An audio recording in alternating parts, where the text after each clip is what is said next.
Welcome, ladies and gentlemen. I am OneMan. Today we're going to be doing something a little different from the norm, which I know y'all like different stuff once in a while.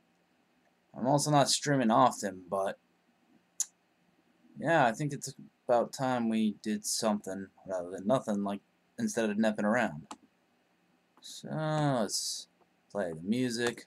Let's get started.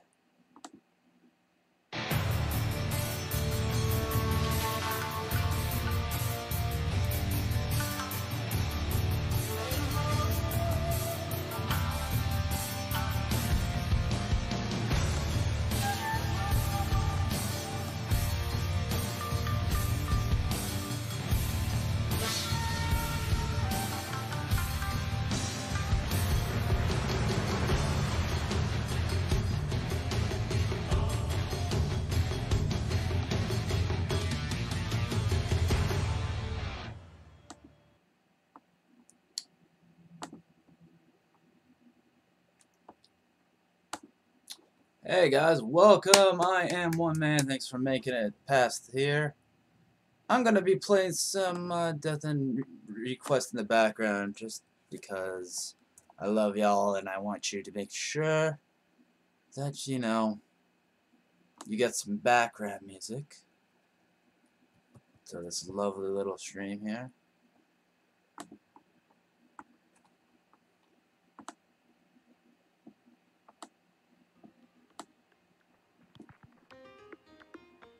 Alright, let's begin. Today, we're dealing with a little bit of autism here. We are talking about, of course,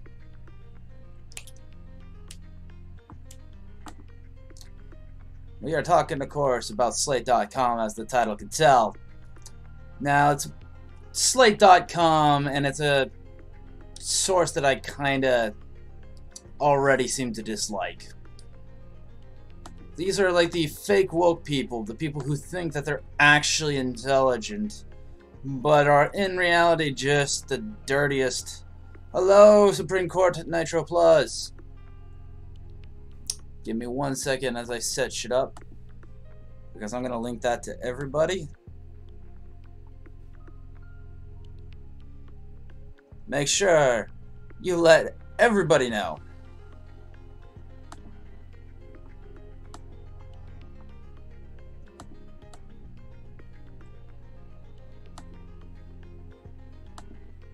Sorry guys, I'm doing this quick thing.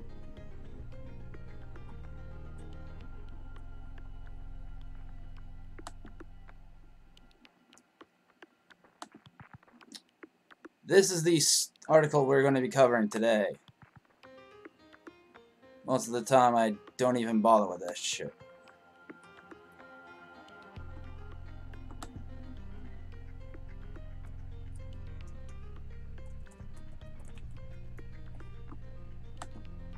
I gotta actually adjust my hashtags. Also, welcome Nitro Plus. Make sure to share this all across the web, people.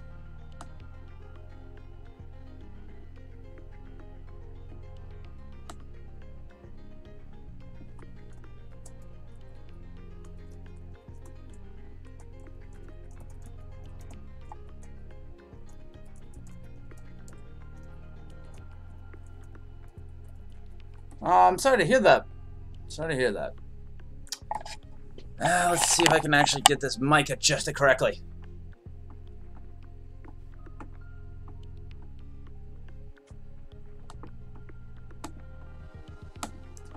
This is the article we are going to be covering today. Yes, this cancerous piece of shit. I gotta get shit linked though, so that's the trick here.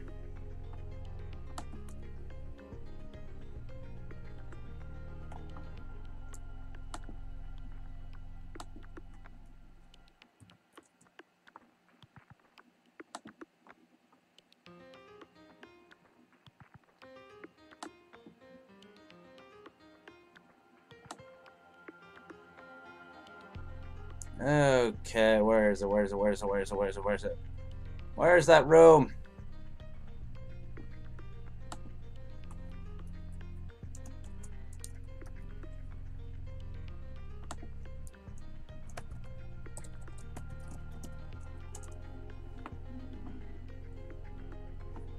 Okay.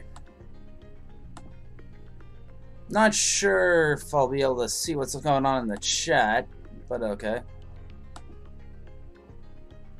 Kinda. Oh, I know. I can pop out the little window. You are totally sexy legs, Histoire. Do you not know what that means to be sexy legs? And I'm glad that my name for you is spreading around like the cancer it is. I will give Slate.com credit where credit's due. This is a killer thumbnail. Okay. I'm gonna hand it to them. I'm gonna give them a point where they probably don't deserve points, but they, that was good. That's a good thumbnail. That is a good thumbnail, my friends. Okay, Joe Rogan's Galaxy Brain. How the former Fear Factor hosts his podcast became an essential platform for free thinkers, quote unquote. There's no quote need for that, but okay. Who hate the left. If you don't hate the far left, you're a moron.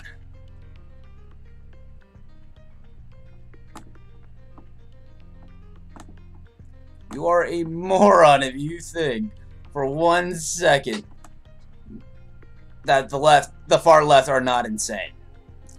Now, here's some context as to why I'm doing this stream. Basically, I'm doing this stream because when I was waiting for my ride today, I was checking out on my new celly. If he hit me up, bitch. Hit me up, Ivy. I know you got that celly. I want to get in bed with you, Ivy. Some lesbian smecks.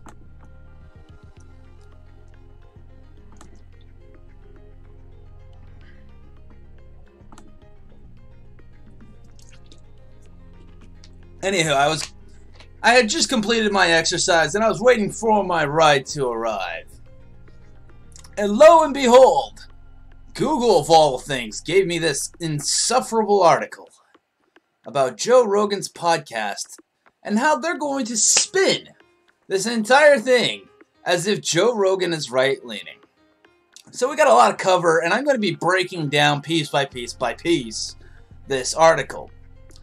On February 7th, on the 1241st episode of his podcast, comedian Joe Rogan kicked off a discussion of one of the signal injustices of our time. The deplatforming of jerks, that's where quotations should be, you moron. Because free thinking is not a fucking title, it's a truth. The deplatforming of jerks on the internet, which, to be fair, you shouldn't be deplatforming anybody. I don't care if you're a libtard or if you're an Alex Jones. You have every right to make a living however the fuck you want to make it. Don't be such a Nazi. Rogan was against it, as was his guest, the author and podcaster Sam Harris, who urged Rogan's listeners to consider the plight of all the witty provocateurs who have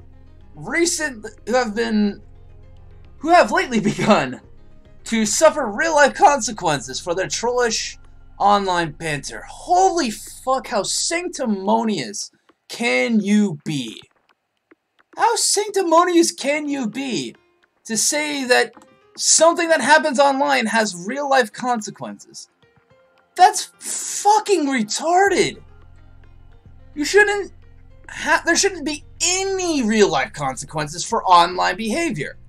And they didn't even call it online assault or harassment. They called it banter. They called it banter. If it's banter, then it's not illegal and it's not something you should be held accountable for. What the fuck are you on about? Harris bemoaned a quote-unquote world where people are having their reputations destroyed and their careers threatened for tweets they sent as teenagers. He's right to bemoan such a world, because this is ridiculous. This is absolutely ridiculous. It's like trying to keep me from ever being employed ever again. solely because I've had 2 banned Twitter accounts. That hypocrisy is lovely.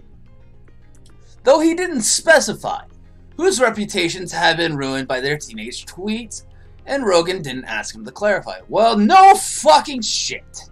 Of course he's not gonna clarify or give examples. There's too many. There's too many men, too many people, causing too many problems. There's not much left to go round. Can't you see this is the land of confusion? Okay, stop with the cringy singing, OneMan. That's ridiculous.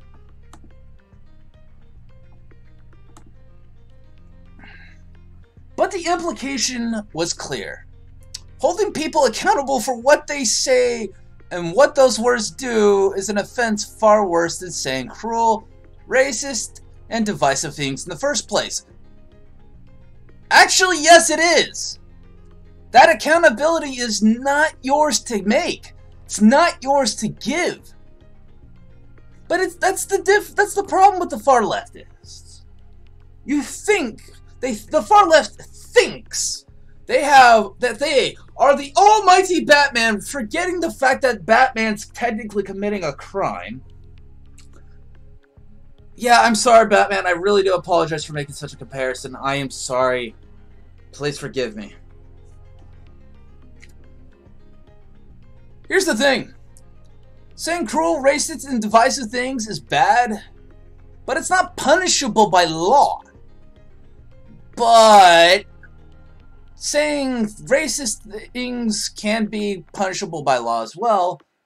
But holding people accountable for what they say and what those words do, it's not up to you. It's not up to anybody. If the law doesn't press charges, if the law doesn't hold you accountable, no one's better have any right to bitch.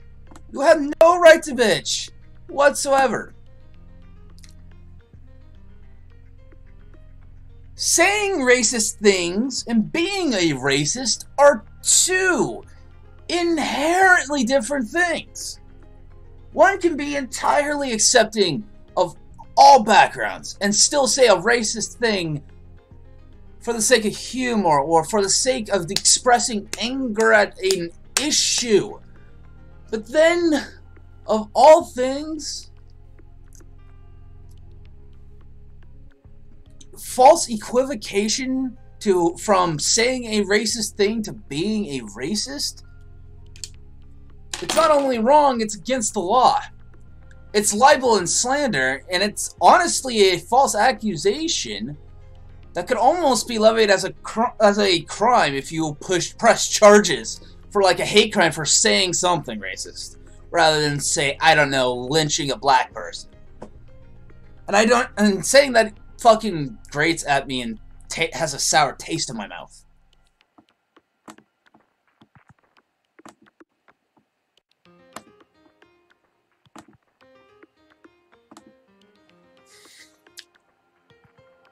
So yeah, holding people accountable for what they say and what those do is indeed an offense far worse than saying cruel, racist, and divisive things in the first place.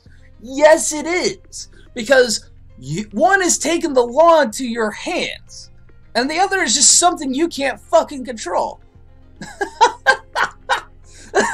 I'm sorry, but already Slate.com is already minus 50 points with me. No one with a modicum of common sense, no one with a sense of decency would have the audacity to police and patrol every person's waking moment and thought and word. That, my dear friends, is fascism. I hear a lot of people say, Orange man bad. Oh lordy, lordy, lordy, Orange man bad. And yet, if Orange Man is so bad, why are you talking and behaving worse? I can only handle so much autism, so much stupid at one time. I can only handle so much of that. I'm sorry.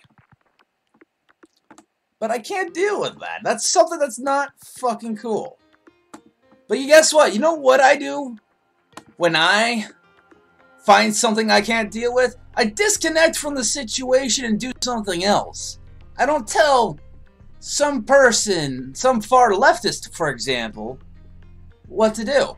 If they want to, you know, I don't know, not do something other than publish hit pieces and waste their time on attacking celebrities, like, I don't care what music you listen to, I don't care what porn erotica you get off of. Like, I don't give a shit. I mean, somebody could be watching, like, kid pedo stuff, and as long as I don't know about it, there's no reason for me to report it. This is all hypothetical, by the way. But if you're gonna do something like that in the privacy of your own home, not my problem. But do note this, if you do go to jail for a crime, I sure as hell ain't bailing a pedo out. Holy hell.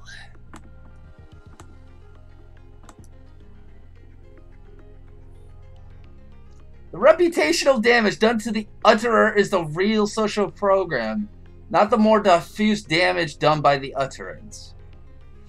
Ooh, you're using a lot of word salad here, pal. It's a bunch of nonsense. Because quite frankly, yes, the first half of this sentence is correct.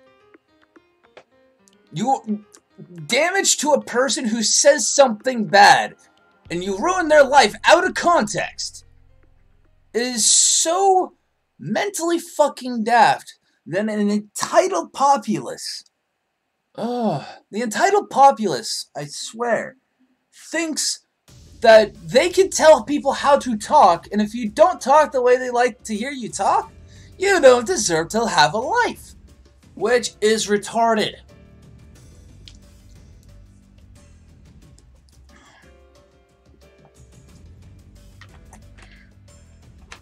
Keep in mind, this is nowhere near the full page. This is like the first goddamn paragraph. The proximate cause of Harris's smarm, was neither a teenager nor a Twitter troll, but an actor who made the rather old-fashioned mistake of saying something dumb to a journalist. I'm gonna stop you right there. You're propositioning this idea that journalists are these holier-than-thou entities that deserve some form of respect, when their inherent bias and their lack of conscience and neutrality is deserving of the Trump label of fake news. And clearly, Slate.com, you are also fake news, but I like making fun of fake news anyways. It's always good to make fun of fake news for a day.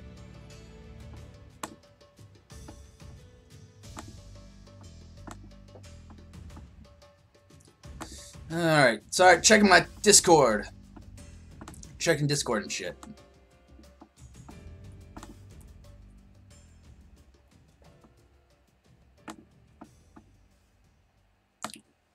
Okay. Here is where things get really revisionist and really thick in the irony and thick in the hypocrisy. In an interview promoting a movie, Liam Neeson had bizarrely volunteered that as a younger man, he had once roamed the streets hoping to be provoked into killing a black man, any black man, in retaliation for a friend's rape. Now, in context, I want to tell Slate.com one thing. When you are pissed off and your friend has been raped, molested, you're not going to be thinking sensibly. You are going to be in a bloodthirsty rage. But hey, so much for that positive Me Too movement, huh? Fuckers.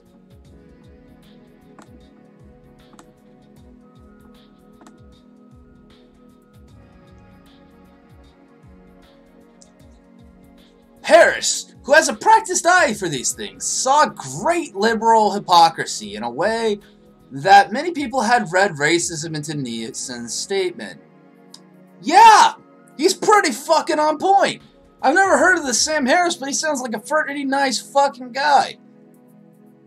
If you're going to, A, get mad at someone for being a racist when they're defending a friend who's being raped and doesn't think straight, you've got some fucked up priorities. If you're going to tell people how to act for having a viewpoint, or for telling a past story, does redemption not ever factor into it, things for you? You are willing to damn a person's life just because of a social status and a past mistake.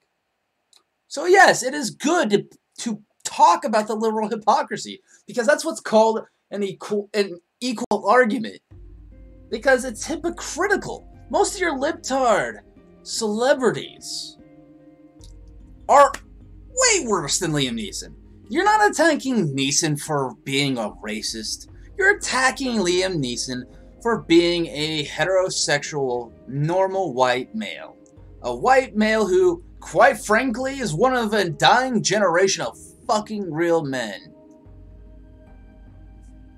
You want Slate.com, here's a false equivocation rivaling yours. You want a world filled with nothing but women and soy boys. That's the reality of it all.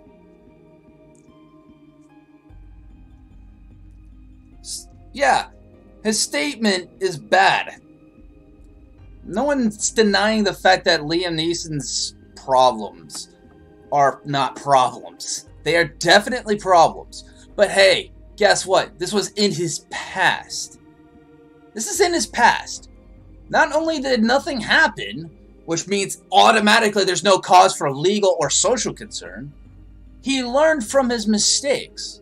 He realized, oh hey, I was being fucking stupid.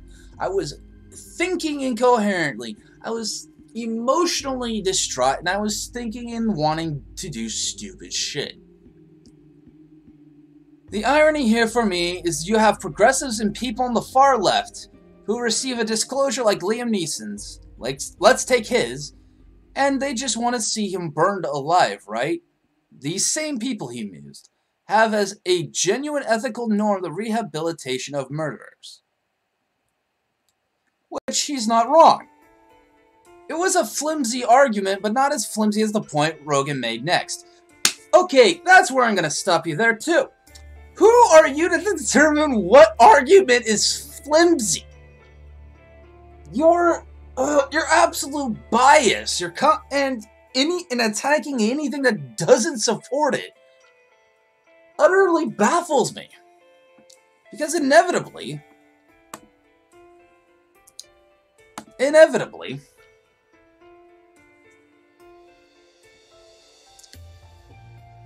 you're gonna root yourself in your same hypocrisy, and your revisionist agenda is going to make no sane person take you seriously.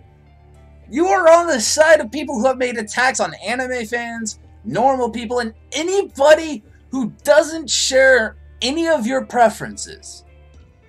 You have, in other words, the only way you are free from fire, and not even true, this is not even true 100% of the time, is if you're LGBT. Which, to be fair, to each of my fans who are an LGBT plus Q, I can't say it right, please stay awesome.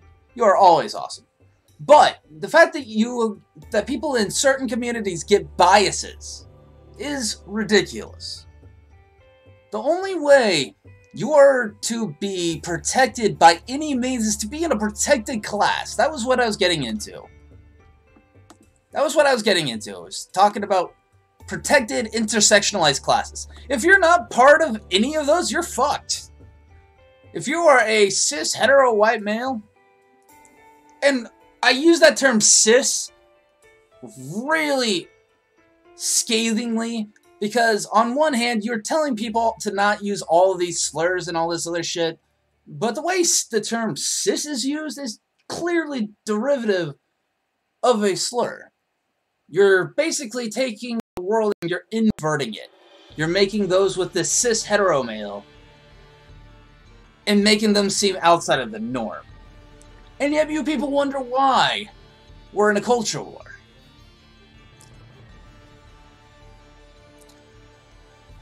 And here's what point Rogan made next. Well, they're constantly holding those two contradictions, right? He said. I mean, here's another one.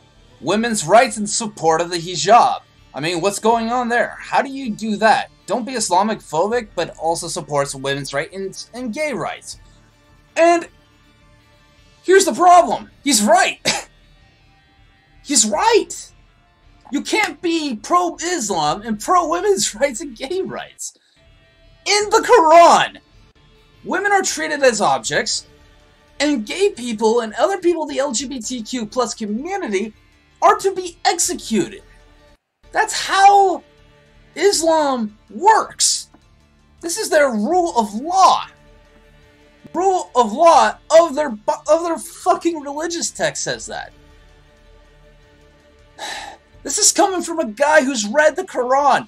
I know what I'm talking about. And no, there's no addendum, there's no amendment at all, there's no changes made.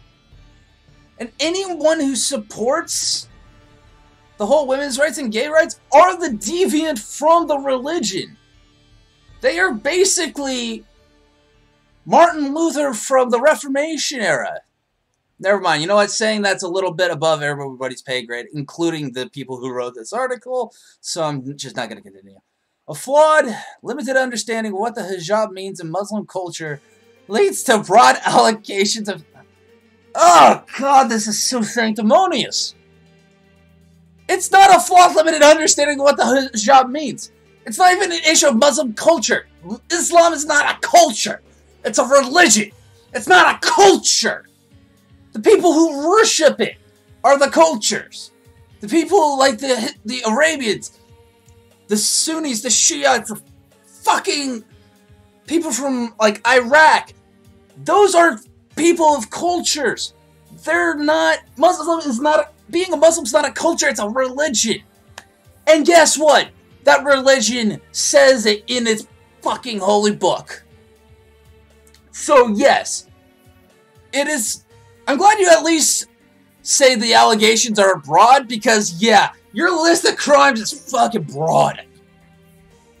A spurious comparison, so, as the article reads, of the two different types of societal offenses leads to the implications that liberals believe racially charged language is an offense worse than murder. Yes, it is. Because, guess what?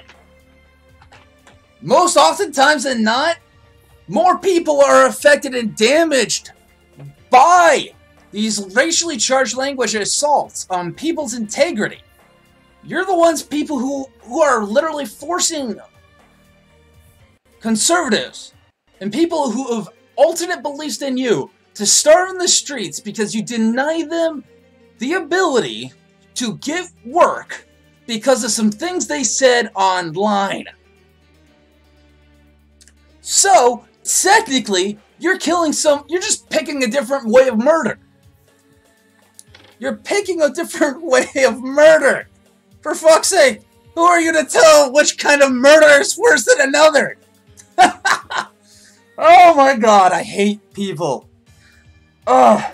Welcome to the Joe Rogan Experience. Yes, welcome, because that dude's awesome.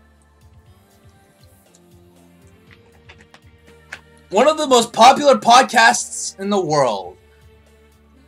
True, where shaky premises inevitably lead to sweeping conclusions. Not really. It's just a bunch of dudes hanging out fucking around. Where there's always times for endless discussions of truly exasperating... Where is the level of journalism you so venerate? Where is your journalistic integrity? For a person who puts journalists at a high tier, where's your fucking neutrality? Where there's always time for endless discussions, and here's where the fucking caveat is. Truly exasperating ideas. That's not journalism. That's a subjective bias. Truly exasperating ideas, and where the worst thing that you can do is not give a white guy a second chance. Well, Mr. Racist, shut the fuck up and never write again. Because clearly, the only thing you are capable of writing is bile forms of vitriol. These are the fake woke people I so fucking detest. These people who don't even understand what's going on in politics will say Orange Man is bad, that Joe Rogan's all about white males inevitably being racist. Okay, anywho, that Sam Harris episode of the Joe Rogan Experience currently boasts about 2.3 million views on YouTube. And if that number shocks you, but no, it doesn't, because the Alex Jones one got like 12 million. You haven't been paying attention. Well, guess what? Neither of you, because I have. The show is Apple Podcast's second most downloaded podcast in both 2017 and 2018. Well, guess what's the most popular and most downloaded podcast gonna be in 2019? The Joe Rogan Experience with Alex Jones. It routinely sits near the top of Stitcher's weekly most popular podcast rankings. The YouTube streams of the podcast draw millions of views from the young male demographic that has long made up the entertainment industry's most coveted audience. Well, there's a reason for that. And this is why you don't actually have the power, because, yeah, they're still the majority. On New Year's Day, Kanye West announced he was on board with Rogan. Spoke with Joe Rogan, ... Podcast coming soon. West wrote on Twitter with 3 fire emojis. God, that's fucking cancer. The conversation was bound to happen eventually. After all, the rapper spent his 2018 blaming antebellum American slaves for their own bondage, wearing America Great Again merchandise on Saturday Night Live.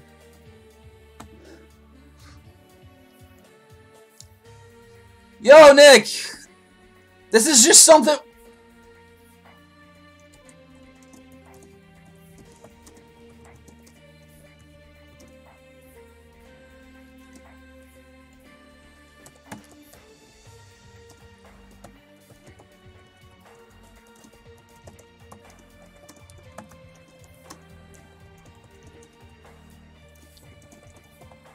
Sorry about that, ladies and gentlemen. I want to always try and keep in communication with fans. Alrighty. I figured I'd do a little bit... I thought I'd do something a little different. I figured this is a pilot episode for my Devil's Advocate series. Albeit my first couple episodes are not going to be very favorable. Anywho. And claiming that he and his quote-unquote brother... Why did you have to put quote-unquotes there? That's true. He considers him a brother. Shared dragon energy. That's an actual appropriate usage of quotes. Because what the fuck is dragon energy? Is that like a monster drink? That sounds like a kind of flavor of monster drink, and it's gonna be like white raspberry mixed with like Mountain Dew Code Red. Hey, there you go, Monster, I just made you $5 million. Like many of Rogan's guests, West is a highly successful participant in a creative field who feels he has been harmed by a politically correct left that has expressed abhorrence at his views. To be fair, he's not wrong. To be fair, CNN, a supposedly worshipped and valued news network by the left, called Kanye West a token N-word. And not the modern version, but like the slave era version. That's just one example alone. Not to mention the thousands of Twitter accounts who were saying he doesn't know any better because of mental disabilities, or that he's a race traitor.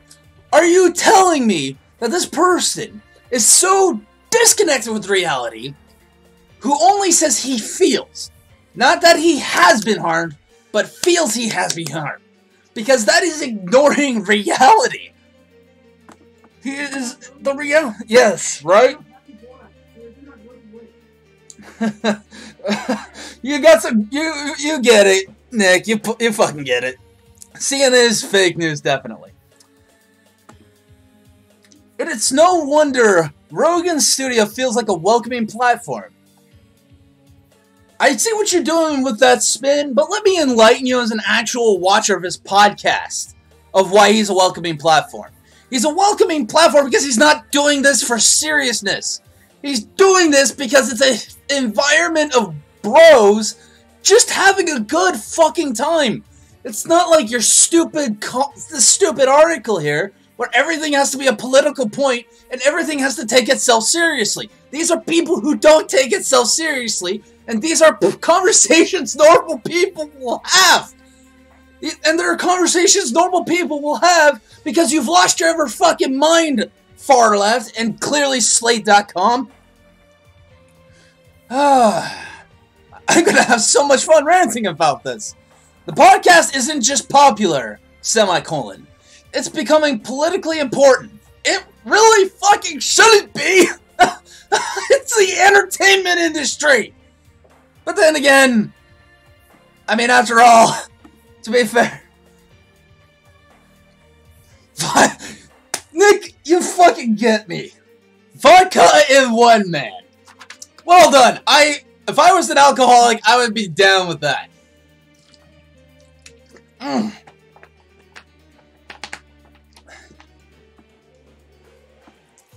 Deadass. In February, Rogan hosted fringe Democratic presidential candidate Andrew Yang for a 2-hour discussion. Okay, that's already throwing off your narrative. Soon afterward, Yang reported an unprecedented flood of campaign donations. Everything is up and to the right since the Joe Rogan podcast. Well, that's kind of on you. That's less on Joe Rogan and more on Andrew Yang. Because I'm pretty sure Andrew Yang did that on purpose. He asked for an opportunity. He knew the views would give him money. Pretty simple formula. You know, that's the story they're not going to tell you with this hit piece on Rogan. Yang's campaign manager told the Daily Beast. That was the key. That was the moment. A writer for Quillette, an online hub for free-thinking writers and academics who are aggrieved by the left, recently called Rogan the Walter Cronkite of our era. I don't know why they're making that false equivocation, and to the Slate.com's credit. So, anybody who thinks he's a Walter Cronkite, I don't know. I wouldn't agree, because his whole premise is it's just a bunch of people talking, normal people with normal conversations, and yes, world events, when in this context, are normal conversations. We have it all the time. Families have disagreements. Hell, my entire family's left-leaning, and they hate the fact that I'm a Trump supporter. And look at that. That's a normal conversation, except a little bit charged. But that's what families do. They hate each other's guts and hate their beliefs, and only pretend to love each other. Sorry, I'm sorry if I'm painting with a broad butt. I can't talk tonight.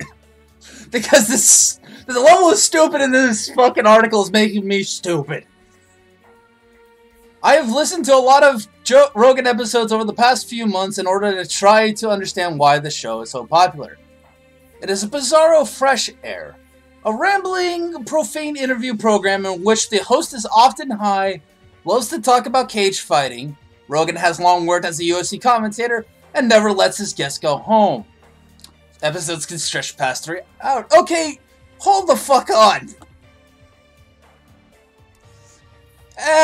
No worries.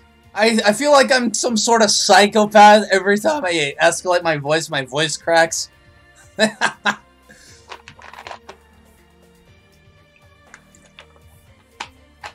Don't feel bad. But let's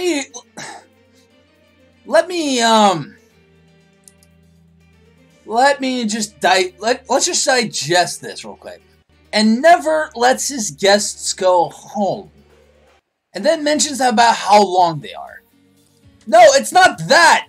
It's the fact that his guests are having so much fun that they don't want to go home. They're having fun. Have you not watched? What am I asking? The person who wrote this article clearly hasn't watched the full goddamn article, or the full goddamn episode with Alex Jones. Fuck my life.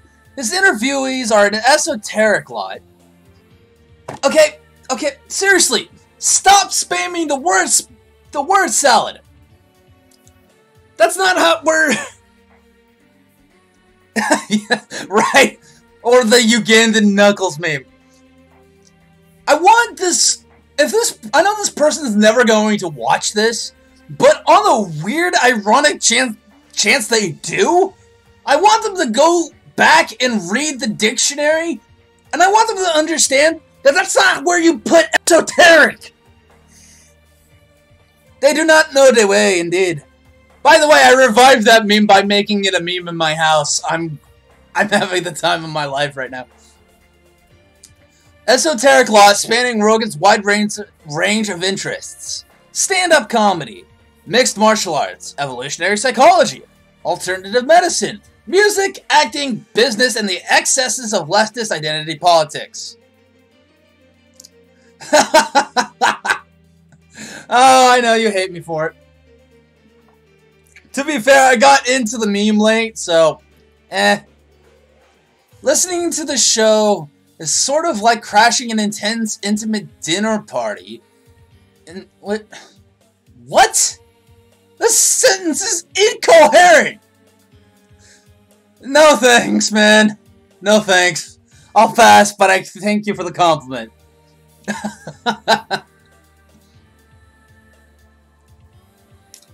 Listening... Oh, thank you. Listening to this show is sort of what... I want people to listen to this sentence that I'm reading. And I want this to settle in for them. Listening to the show, Part 1, is sort of like crashing an intense, Part 2, intimate dinner party, in which the only courses are whiskey and weed, Part 3. Has this person never been to a dinner party? No one drinks whiskey or does weed at a dinner party! Ugh. Oh, hey, cool. You know what? Memory or Oblivion / Kawaii Waka. I actually like that name. Sorry if you're looking for a gameplay today, but it's just me talking about, this, article about Alex Jones and, Joe Rogan. Hey, Kawaii Waka, I want you to hear this sentence and I want you to tell me if this makes sense. Listening to the show is sort of like crashing an intense, intimate dinner party in which the only courses are whiskey and weed. Does that even have a coherency in that sentence whatsoever?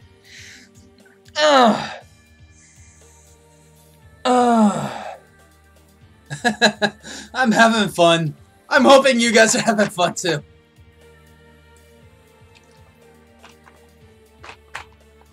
As a podcaster, the 51-year-old Rogan is basically what you would get if a less neurotic Mark Marone... Agreed!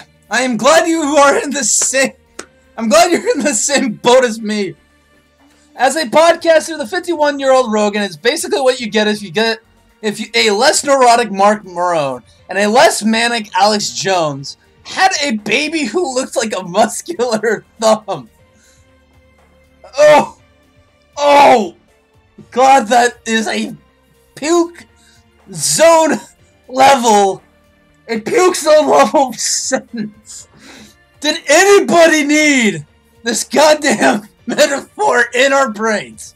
Are you trying to kill us with idiotic word salad and disturbing metaphors? An enthusiastic, self-deprecating lunk with an abiding fondness for both snake oil and its salesman. I can't handle this stupid sometimes. Rogan is funny and friendly and easy to like. Holy shit, they said something positive. His personal politics are a bit hard to nail down. No shit. That's the whole point. He is not a supporter of Donald Trump and does not generally host the sorts of overly political figures who are fixtures on Fox News. Ugh. I hate talking sentences like this. Sorry, Joe Rogan. Joe Rogan. Sorry, I meant Joe Rogan. I'm terrible at the Rogans. I'm terrible with celebrities, okay? So, Seth Rogan, Joe Rogan. I mean, the former is just more hairy and with more beard hair. I go left on everything, basically, except guns, he said recently. Though he is also clearly a libertarian. A libertarian is left-leaning! A libertarian is on the... Oh my god, I hate you! Oh. But hey, this makes good rage and cringe fuel. Sponsored by Monster. Flavored Dragon Energy. Or at least temperamentally. Yes, they are. I've never fired one, and I already can tell that these things are valuable. He reminds me of many of the intense, talkative stoners I knew in college. And the sorts of people who are always yelling about how graphic novels were literature. If I was truly an autist, I would do a fucking Rick and Morty re at you right now. Because graphic novels are literature, you fuckhead. And who inevitably blamed their professors for being biased against them when they were kicked out of school for pulling a 0.0 GPA. Okay, this is a weird analogy in the second part, because I'm pretty sure that these sorts of intense talkative stoners would not get a 0.0 GPA. I'm pretty sure that if they get failing grades, it's because the professors don't agree with the work. Yeah, that's a totally separate issue about educational bias. Not for nothing does his podcast art depict him with a third eye. Okay, this is a bunch of... That's a nothing statement. Objectively stated, a nothing sentence. I think a lot of people will look at you like you're like a real dude. The independent journalist Tim Pool told Rogan during a recent podcast conversation. He's not wrong. You know, your conversations are real. You're not one of those fake news journalists that people are very critical of, that feel they're biased or have an agenda. Pool's observation is half correct. Rogan is not a journalist and does not claim to be one. But Rogan's agenda is nonetheless very clear.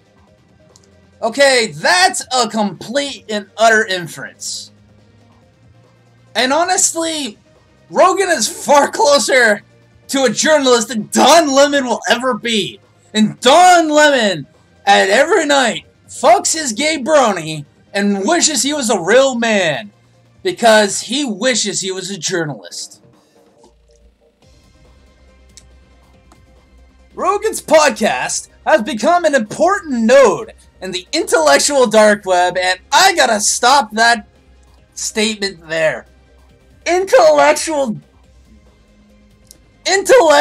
dark web? So anything that doesn't... Okay, there's two different terms now that libtards use to define anyone who doesn't share their views. Russian bots, and now intellectual dark web. Great job! You're taking your cause and lowering it even further, but you low-pawn scum. A loose network of classical... You don't need to quotate that. Of course you do it because it propagates your own agenda and propaganda. Writers, scholars, and speakers who claim to have been marginalized by elitist progressives intent on maintaining identitarian orthodoxy, which is also true, but now I get why this person put classical liberal in the quotation marks. They're jealous. They're jealous that these people of the intellectual dark web win the argumentum ad populum argument more than this person would ever do. That more people will always like this intellectual dark web more than they will ever like your articles. GG no re. I'm just fucking doing the rest now for overkill because, you know, As a Compile Heart fan, I love my overkill meter. Oh, come on. If anybody who's watched me play Record Agarest War, they know that reference. These people inveigh against political correctness and identity politics in publications like Quillette and on YouTube videos and one another's podcasts. Yes! Because they're bad! Thank you, Kwayuaka. Because political correctness and identity politics is un-American.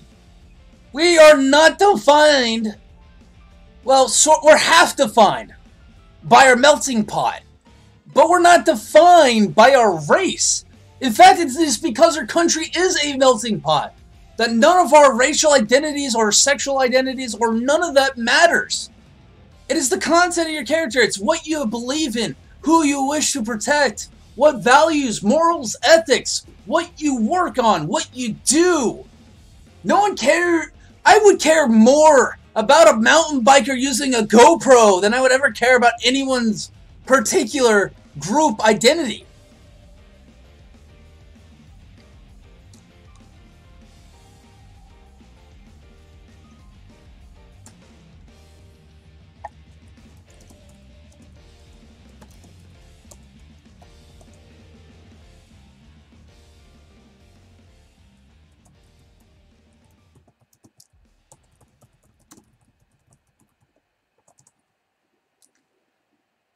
Yeah, by the way, you might want to carry, at any point in time, you might want to carry, like, your cell phone, or, you know, like some sort of recording device to protect yourself.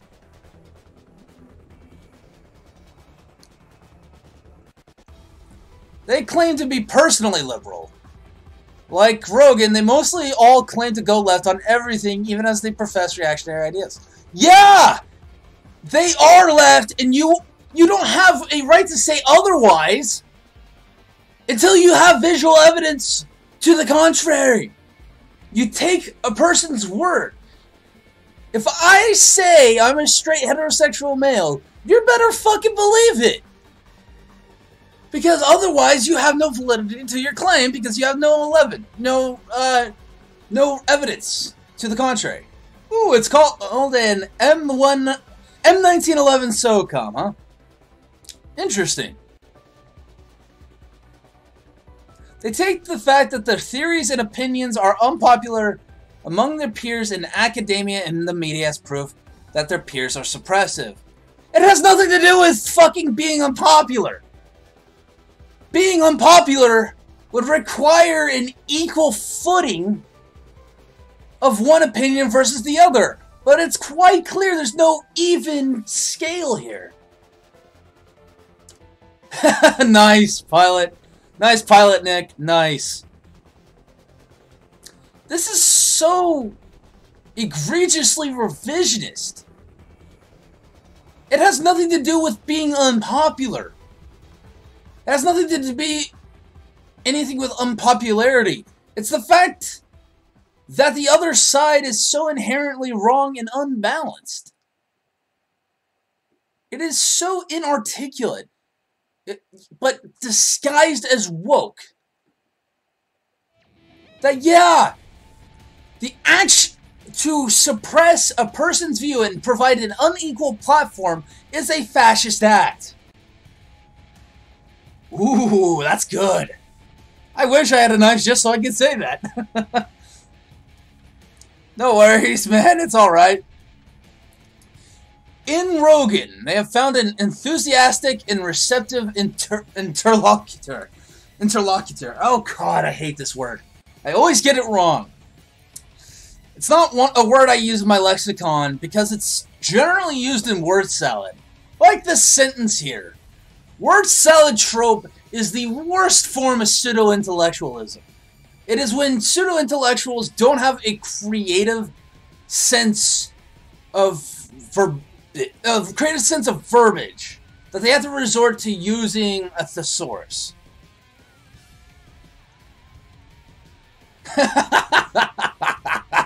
Oh, goddamn, Violet Nick, you're hilarious. For past several years, Rogan has made a point of regularly interviewing the intellectual dark web's leading figures, declining the opportunity to meaningfully challenge them, and laundering their ideas in the process. Why in the hell would casual conversation be about challenging ideas? Over the past year alone, he has hosted long conversations with Harris, the SoCal Squared, academic hoaxsters Peter Boghossian and James Lindsay, social psychologist and trigger warning foe Jonathan Haidt, mathematician Eric Weinstein, former Evergreen State colleges, or college professors, God, I can't talk tonight, Brett Weinstein and Heather Heng, and Canadian psychology professor and anti-PC crusader Jordan Peterson. We are living in the dumbest period of modern American history. I'll tell you what, if it wasn't for the following sentence, I'd agree with that statement. Because we live in an incredibly idiotic period of modern American history. But it's not for whatever this person's spinning it as. Where our centering institutions have been destabilized, our governing social norms seem unenforceable, and our fast food restaurants routinely insult one another on Twitter. What? That last piece is no... That last piece makes no fucking sense and is an utter non-sequitur.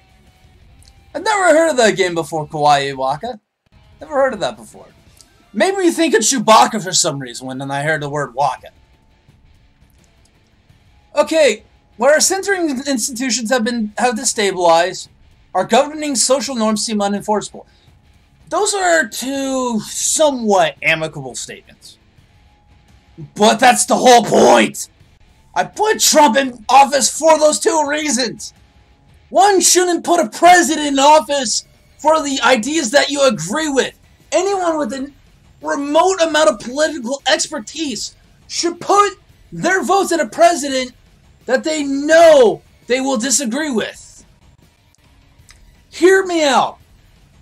In a presidency, you will never find someone you will always agree 100% with. And the idea that you vote for somebody who you do agree with is a little ridiculous to me. Because that's idealism.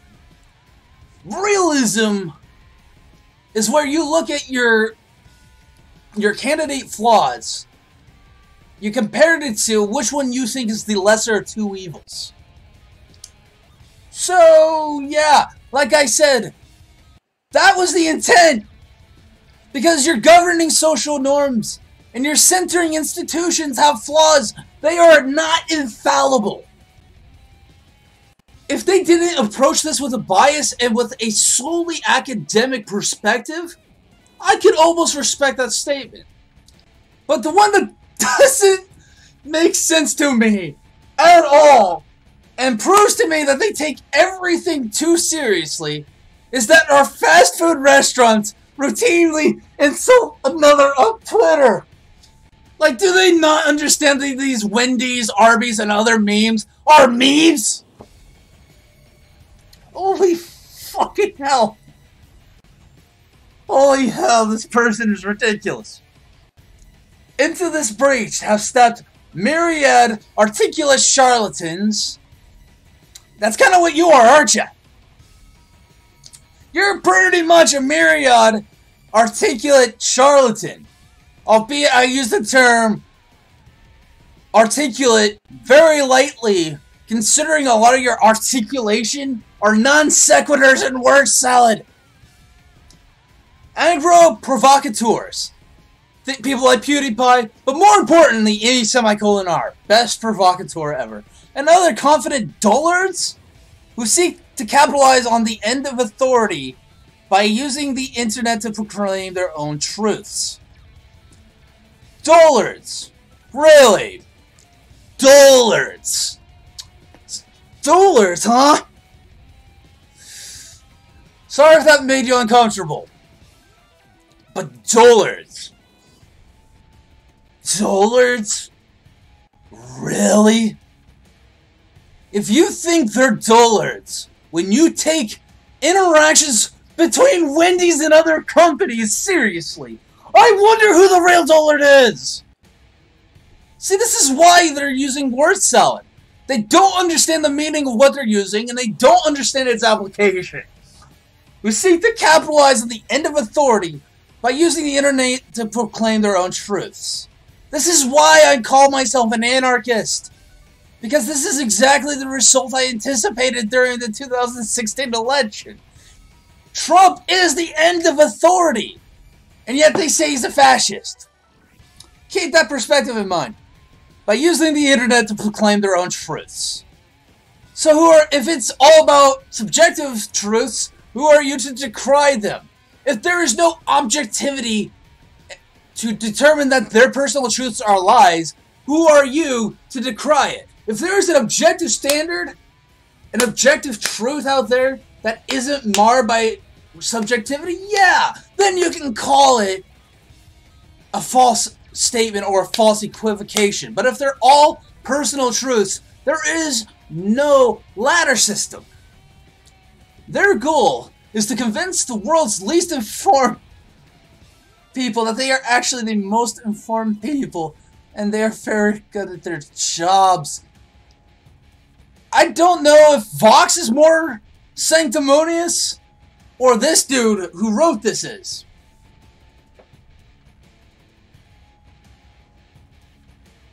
Yeah, I don't even want to get into that. That's for a different video on this Devil's Advocate series.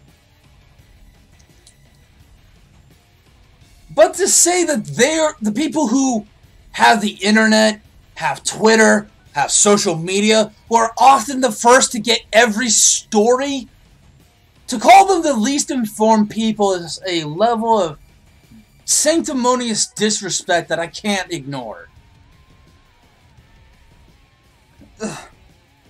It's so wrong, yet sanctimonious, wrong, and disrespectful.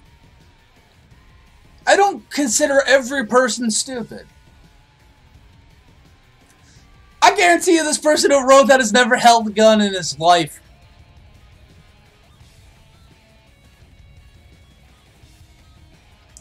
To be honest, they might actually... To be honest, the people who are saying that they are the most informed people might actually be right. Because this person clearly doesn't. Right? No kidding. This is like a person who gets bitched. Who bitches and wants that a man punched him in the face. But they didn't punch him back because they're non-violent. If someone punches you in the face, kick him in the nuts until they piss out blood. That's what you should do.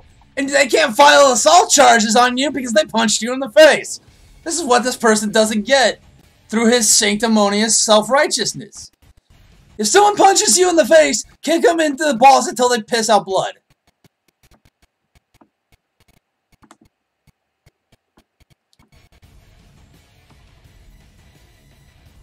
Yeah, that's a phrase you can take to the fucking... That's a quote you all can fucking clip if you want. I will... Don't kill him though, make sure you just kneecap him. And make sure to double tap that kneecap. These grifters, who include the President of the United States. So, for perspective, before I continue this sentence, he's insulting the President of this country. A man whose job is dedicated to protecting disrespectful punks like this is being insulted by this person who has never earned anything in his life. This is how deranged and arrogant the far left is. They think they're smarter, they think they're better, they think they're nicer, but in the actuality, they thrive entirely on projection and victim stance complex fallacy. They are working an angle, all of them. The health gurus and conspiracy theorists, The life hackers peddling easy solutions to difficult problems. I would actually dare to say that's you and your I would actually dare to say that's the left and your gun control policy. That's literally life hacking, peddling easy solutions to difficult problems. They say they are all working in angle. Is an Alex Jones level conspiracy theory that it borders along the lines of a persecution complex. The intellectual dark web stalwarts who sneer at PC culture, which they rightfully should, and identity politics, which they rightfully should, because that's the standard normal thing to do. It's not normal to play these sorts of PC culture and identity politics in this country as a means of reassuring cisgender. Keep in mind that's a slur. White males, that they are not and have never been the problem. To be fair, they have not and will never be the problem. History, you know, for a bunch of people who claim to be on the right side of history, you aren't the cisgender white males who have been on the right side of history. Remember, 90% of the conquerors in history, in some fashion, have had a white pigmentation.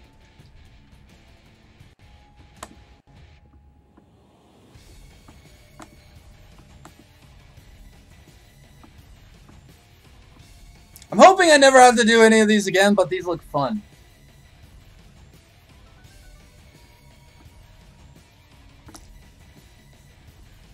I have no idea what you're saying, bud. To be fair to this person, to be fair, they have not been the problem. They are the builders of society, past, present, future. They're the ones who build society. Every fucking civilization run by a woman, still in the sticks. Because every fucking civilization run by a woman is inherently peaceful. And innovation and invention is not built on a society free of conflict. Conflict breeds innovation. And they don't realize that. I'm not saying all women, mind you. A lot of women can do a lot for this country. But the people who have ran as past examples do not and have not led a successful civilization that hasn't passed the age of sticks and stones.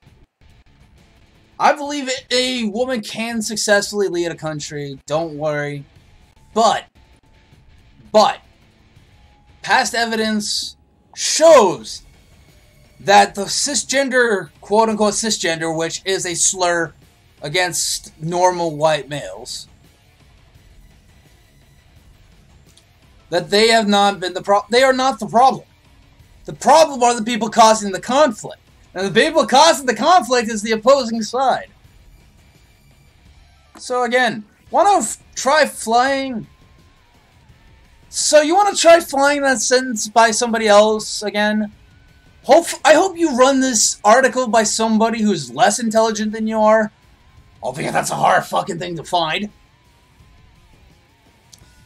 Rogan has given these people a safe space where they and their grist can feel right at home. Well, hey, here's another tone of hypocrisy. I mean, your entire group, Mr. Writer of Slate.com, dedicates safe spaces to those of marginalized groups, but white people and males can't? That seems a little hypocritical and a little bit unbalanced to me. From its unambitious beginnings as a venue for Joe Rogan to shoot the shit with his comedian buddies. Okay, now I'm starting to really wonder if this dude knows or doesn't know. And this is the part that actually bothers me the most. Because all of his leftist, libtard, identitarian crap, after a certain while can be ignored. But something that shouldn't be ignored is revisionism. Revisionism and ignorance are the two central sources of failure.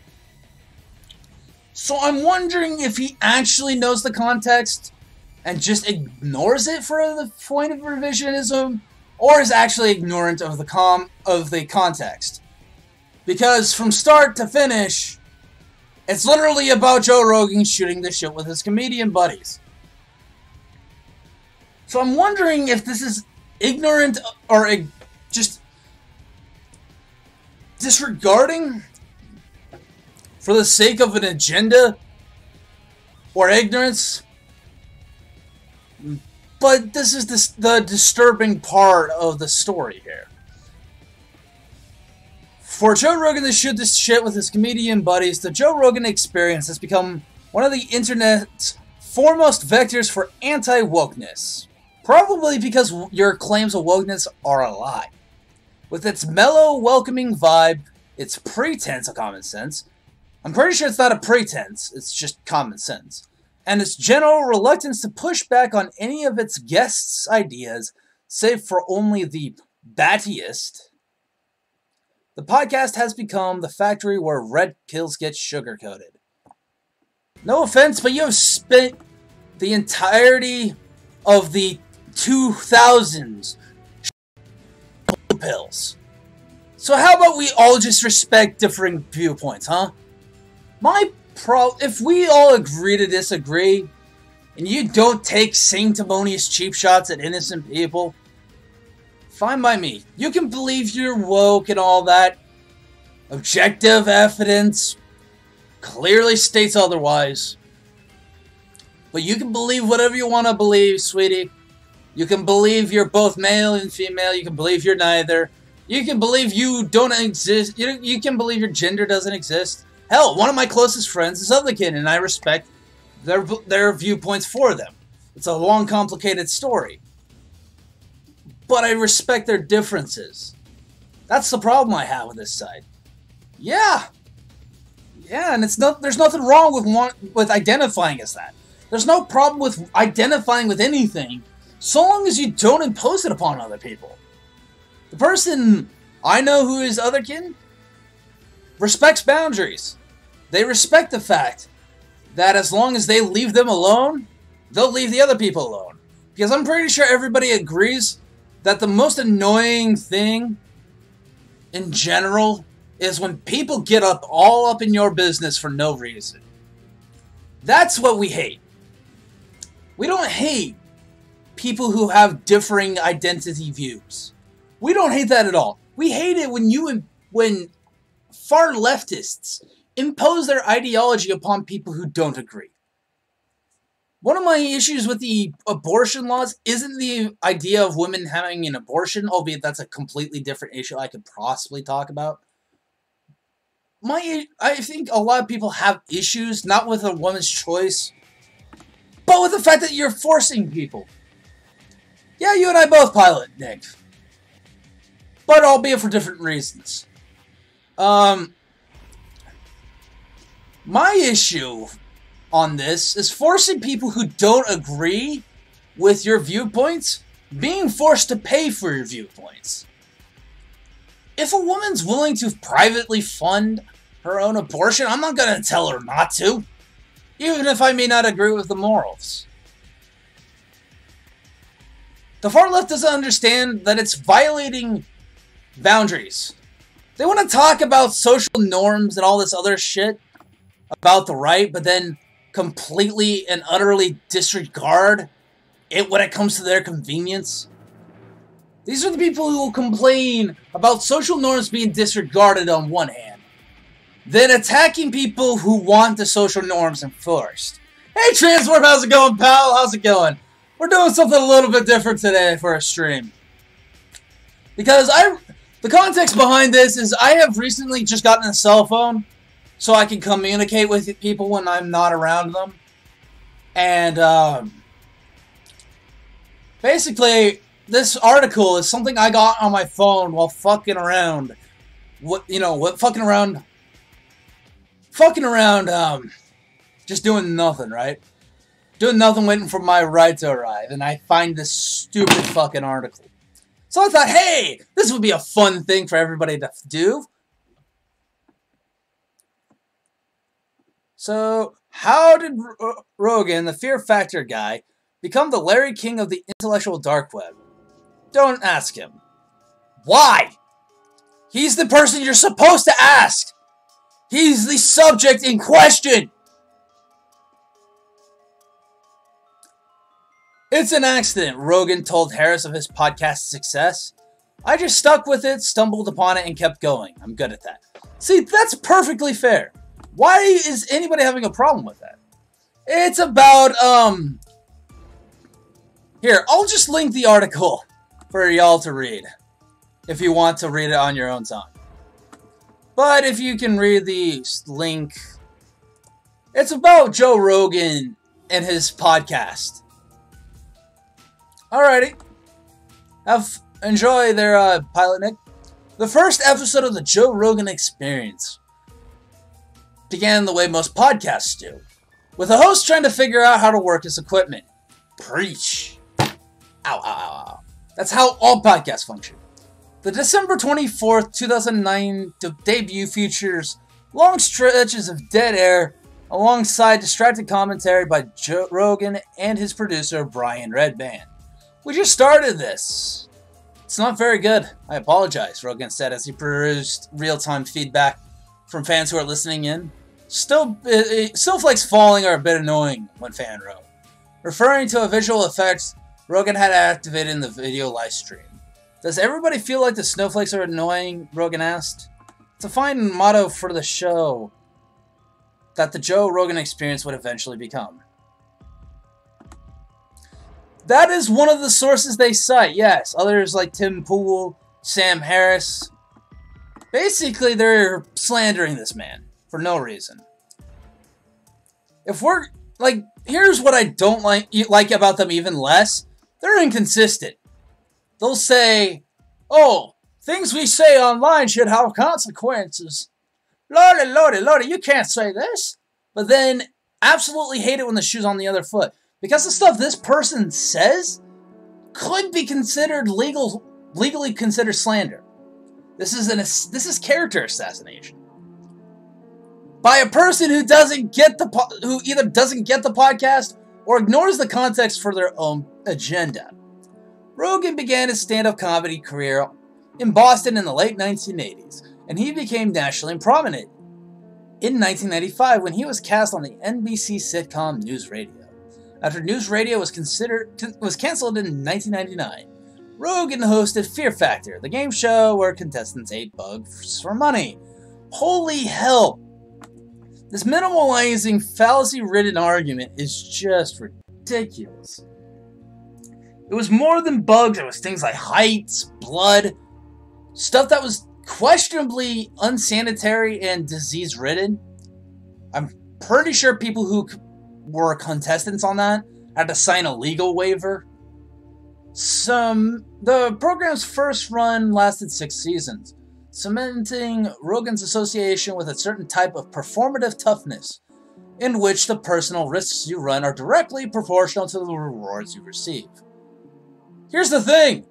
There's nothing wrong with that. Performative toughness is critical in certain situations. If you have a problem with performative toughness in stressful situations, yeah, I'm sorry.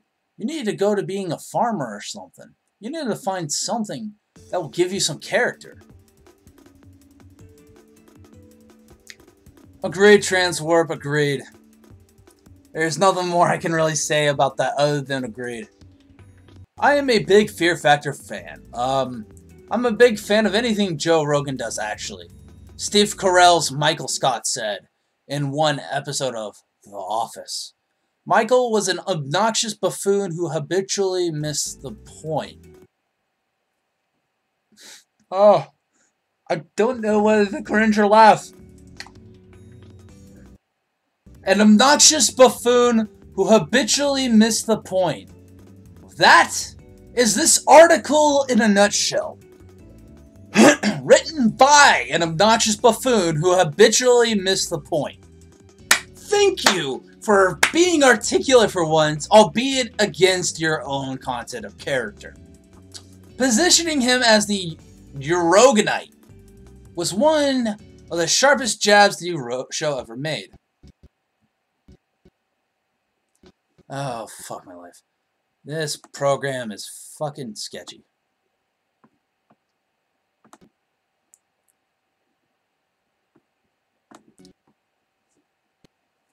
On news radio, Rogan played the station electrician Joe Gorelli, a weirdo with a weakness for conspiracy theories.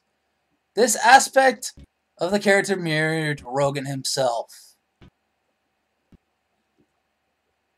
I mean, there's a difference between a weakness and a fascination.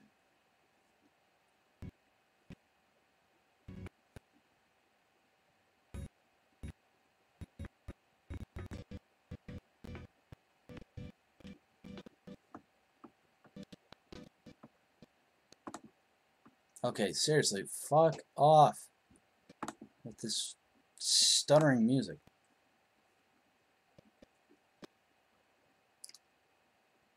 Okay, sorry about the music fucking up. I'm about to just end this music and play some that's actually on my computer. Sorry guys, I'm gonna take a quick break to stop this real quick.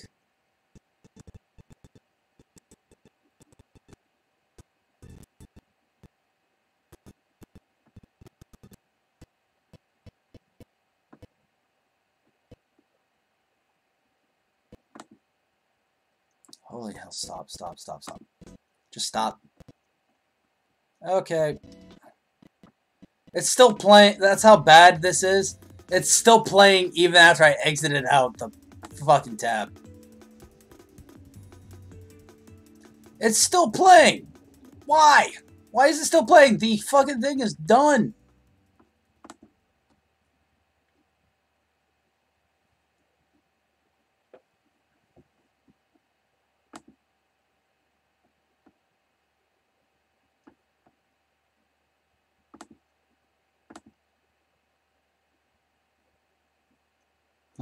Right? It is. It really is. And it's conspiracy theory that's borderline, it's, yeah, it's borderline persecution complex levels. I know this person won't ever watch this, but if they ever do, I hope they watch the whole fucking video of this.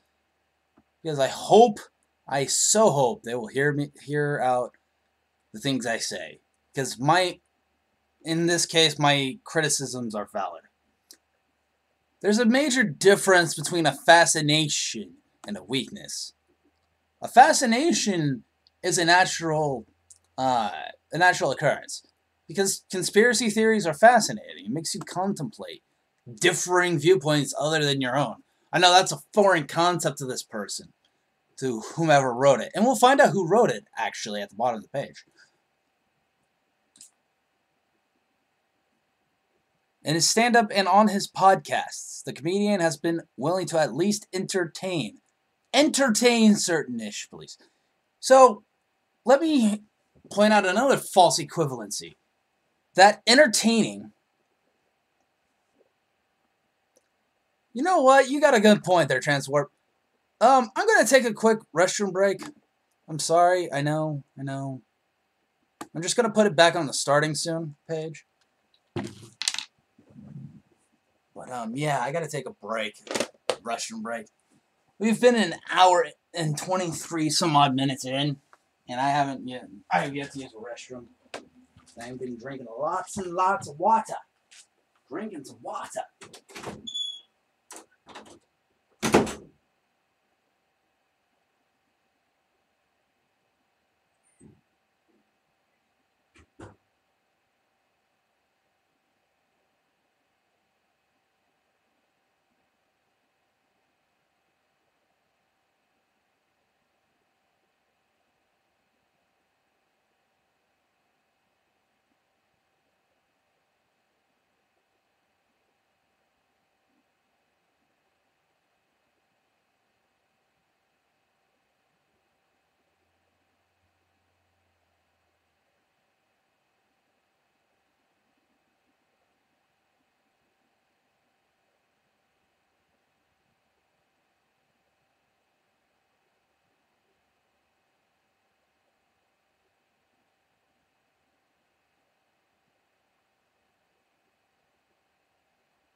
And we are going to be back in 5, 4, 3, 2, and 1. And welcome back, guys. The only reason why I care about this article is because here's where a bit of conflict of interest comes in. I'm actually a bit of a Joe Rogan and Alex Jones guy. I like their content. Their content's entertaining. So, again, there's a difference between entertaining beliefs and having a weakness for them. Take, for example, his long stint as a full-blown moon landings non-believer. His thoughts on the topics have since evolved, or his interest in the theory that the building known as WTC-7, which collapsed on 9/11, may have actually been felled by a controlled demolition. What I'm willing, quote-unquote, what I'm willing to do is look stupid, said Joe Rogan in a 2004 episode, and this is the right stance to take. Because if you take yourself too seriously all of the goddamn time, you're going to die in you're going to live a very small life, constantly filled with stress, anger issues, depression. Yeah, actually, you know what? This is this person in a nutshell. They take themselves too seriously. They're constantly stressed. No wonder. Can someone give this person some actual medication and get this person a psychiatrist? This person clearly has mental issues and has environmental issues. Quite frankly, this person who wrote this article needs some help. I can say that about a lot of far leftists, sadly. And by talking about things and saying, that looks like a controlled demolition, I know that puts you in the Notre camp. But I'm not saying it's a controlled demolition. But I say that not being willing to debate it and being insecure, to discuss it rather, not debate it, but being too insecure to discuss the reality of what you're viewing is silly. It's preposterous. Which she's not wrong. There's a lot of things I don't agree with Joe Rogan about, but goddamn, he's on point here. Now, okay.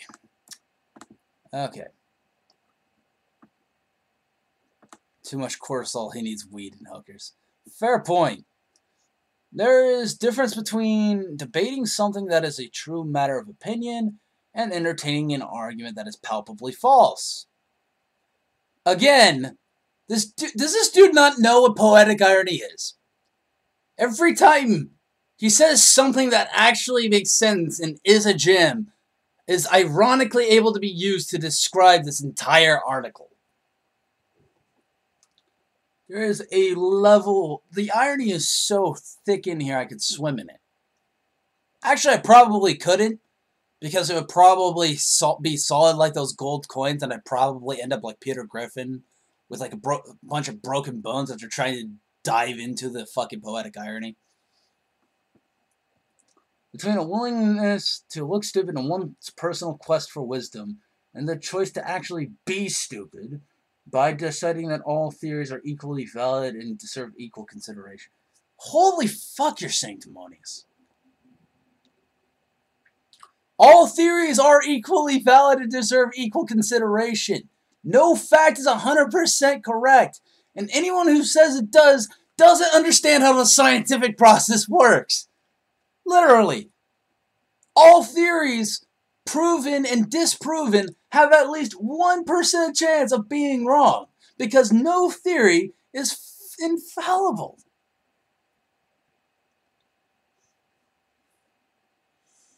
So the person who's actually being stupid is this article writer. Rogan does not see himself as an interviewer or a debater, someone tasked with challenging his guests and getting them on the record.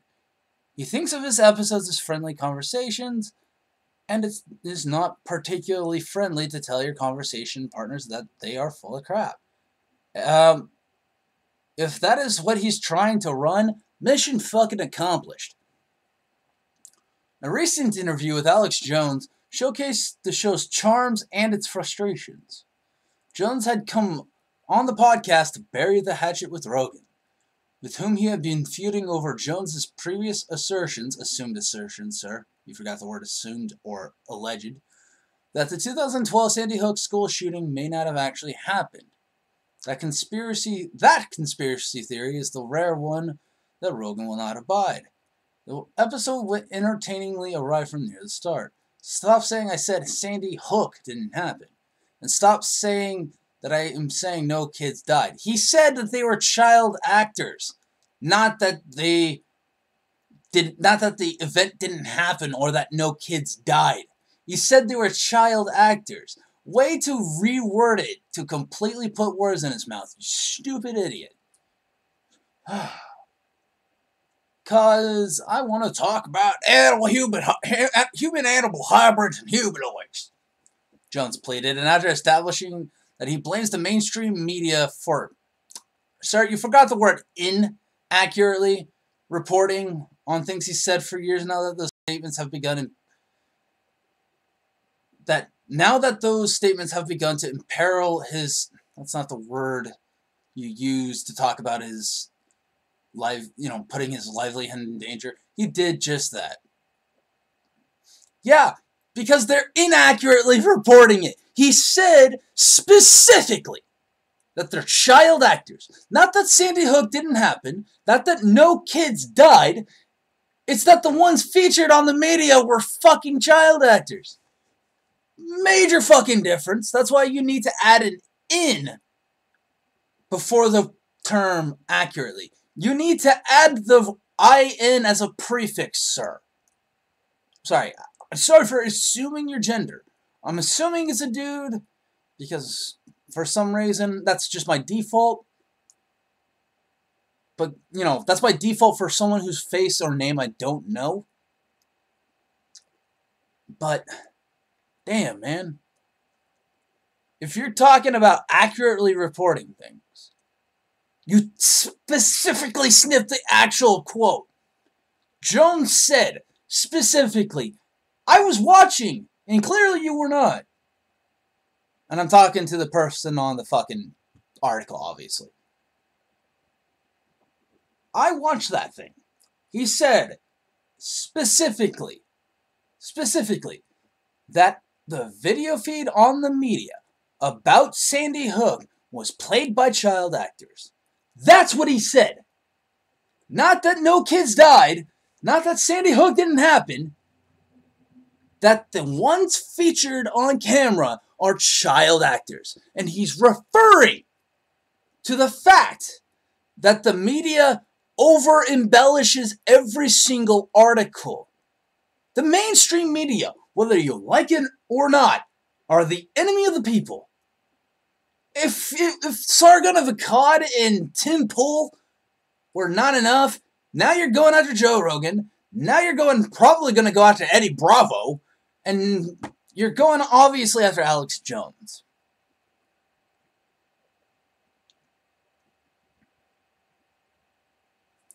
It has nothing to do with the fact that his livelihood is in danger. His livelihood's not in danger! I guarantee you that out of the 12 million views on that podcast, I'm pretty freaking sure Alex Jones is taking a cut.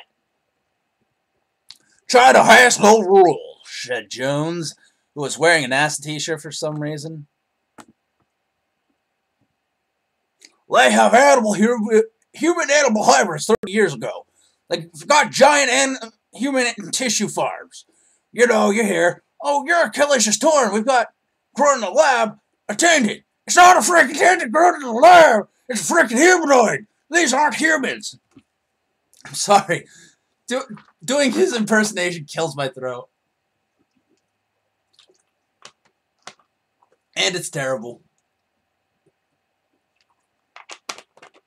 I bet you $10 million that humanoid's real. He announced at one point until Rogan finally cut him off. I believe you, he said. He clearly didn't believe him, but the flip side of inviting Jones on a world-famous podcast, to say dumb things for 5 hours is that there are people out there who listened to the episode and did come away believing the humanoids might be real. They literally showed a source. There's no might. There's an article out there. Documentation. Now who's ignoring facts and reality? That the world is controlled by a secret cabal of elites? Nah. I mean, to me, that's just excuse the common man makes for their failures. And that the mainstream media has been given Alex Jones a raw deal. And, yeah, they have! I mean, literally, all you have to do is scroll up in your article. You alone are proof, because you completely mischaracterized and misworded what he said. You didn't clearly watch his content, because he said specifically, the people from Sandy Hook on the video feed are child actors. On the video feed! There's a suffix there, a piece of a sentence you are completely ignoring and transforming for your own agenda. The resulting episode was thoroughly entertaining and also a bit disturbing. That's how best entertainment really runs this day, dude. Jones is not just a friendly nutjob. Yes, he is. He is a purveyor of disinformation to a vast, ill-informed audience, some of whom have been unstable enough to take violent action against some of Jones's favorite boogeymen. Okay, to be clear here, this is not Alex Jones's fault in regards to that. He has also, flat out said he doesn't want people attacking others. So that statement has barely any validity. I don't condone violence against people who I don't agree with either. In my opinion, if I wanted to commit violence against somebody, I'd do it myself. Just so you know. But for you to be so ironic to call his fan base a vast, ill-informed audience when you didn't even get Alex Jones's quote right? Can you please stop making irony as thick as the molasses disaster? Please? Christ, you're stupid. And sanctimonious. Two of the worst traits you can possibly find. And combine them together. Well, obviously, nobody with any sort of sanity. No person with any form of sanity would actually condone any actions like that. And now they're going to attack PewDiePie because of what the dude said. Ignoring the complete fact that there's a snippet of his statement that says he's doing this for social chaos. Not for racial-based social chaos. People who believe in the gun control laws. People who believe in their sanctimonious views so much that they would cause conflict. He did it for that, you fucking moron.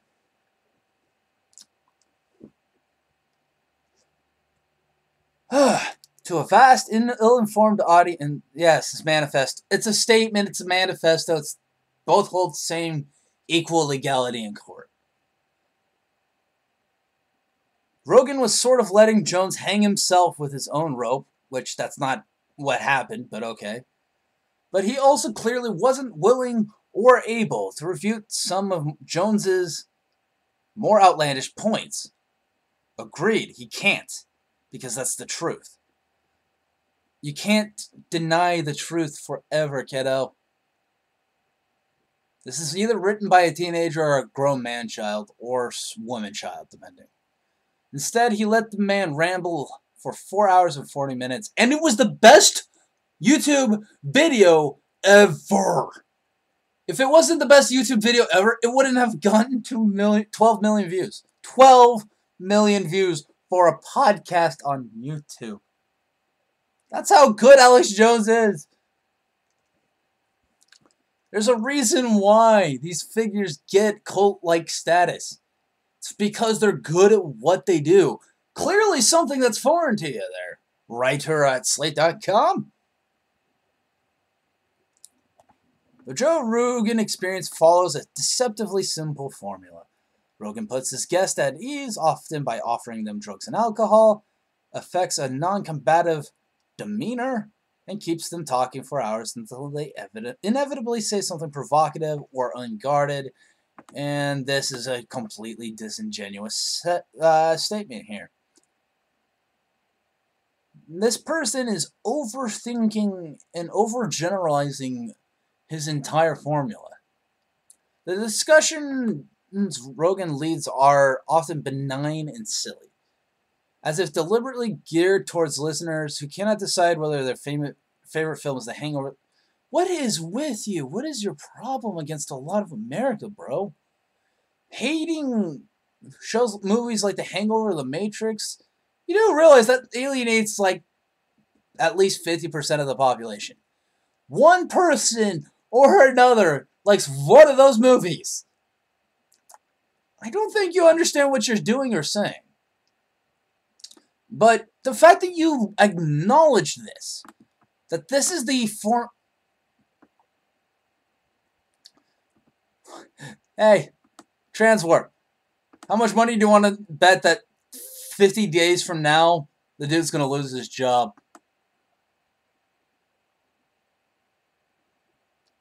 I want to put money that this person's going to lose their job within less than 50 days. I almost do, anyways. Ooh, that's confident. The fact that this person supposedly gets the context, but throws it out, I think that's actually worse than somebody who operates on not knowing the context. Because the fact that Rogan puts up are benign and silly is the entire appeal of his podcast. That they don't take anything they say seriously. Yeah, he will, because Joe Rogan's awesome, and Joe Rogan won't take anything a mainstream media person will say unless it's actually damaging to his image. This stuff is just stuff people could dismiss as leftist propaganda, but stuff like, I don't know, the New Zealand shooter quoting him, that he would obviously deny.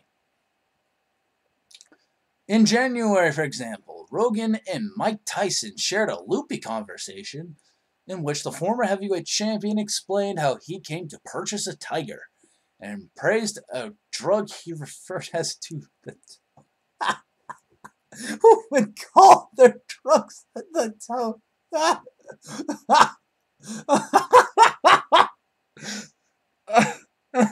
Oh God, stop. I can't handle the autism here. I have enough autism in my diagnosis already. I don't need more.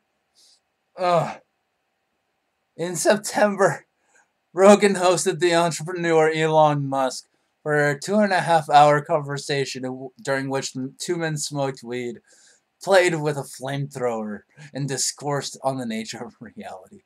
Right now, you think you're in a studio in LA, Musk told Rogan. You might be in a computer. Oh, listen, man, I think about this all the time, said Rogan. Like, I don't know how... like, the Elon Musk part is, like, perfect example of why. Perfect example of why you don't take this podcast seriously.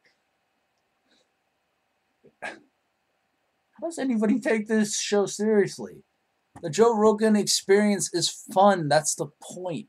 It's not a source of information. It's people talking about shit. The Elon Musk interview was a watershed moment for the podcast. Ugh. God, that's gross. That is a gross misstatement. Not only was Musk one of Rogan's highest profile guests ever, he may have also been Rogan's most newsworthy guest. I mean, he got way less views than the Alex Jones podcast, so I would disagree. Since the show took place at a moment when Musk appeared to be self-imploding in the public eye, and that is a rearranging of the facts. That is complete rearranging. That's the perception that Musk appeared to be self-imploding, but he doesn't take much of a monetary hit. The interview made headlines around the world, and Rogan's fans were triumphant over the fact it happened. Traditional media is so pissed. This legitimizes Joe as a semi-serious media outlet and shows the power of podcasts in YouTube, wrote the top-ranked commenter on the Reddit thread devoted to the Musk interview. Now, this is where all the sources... No, Tim Pool owned, never mind, I misread your statement. Yeah, he did own the Twitter CEO. But now we see the real source this person operates on. Whomever was the top-ranked commenter on the Reddit thread is where this person's source is. This explains... Because this person that he's quoting has the same exact manner of thought process as this writer. It's like this person took around a bunch of sound bites from Reddit, added in a bunch of like word salad and non sequiturs to make the conversations that are disjointed and completely inarticulate sound a little better. So clearly this is not a person using their own words and thought processes. Again.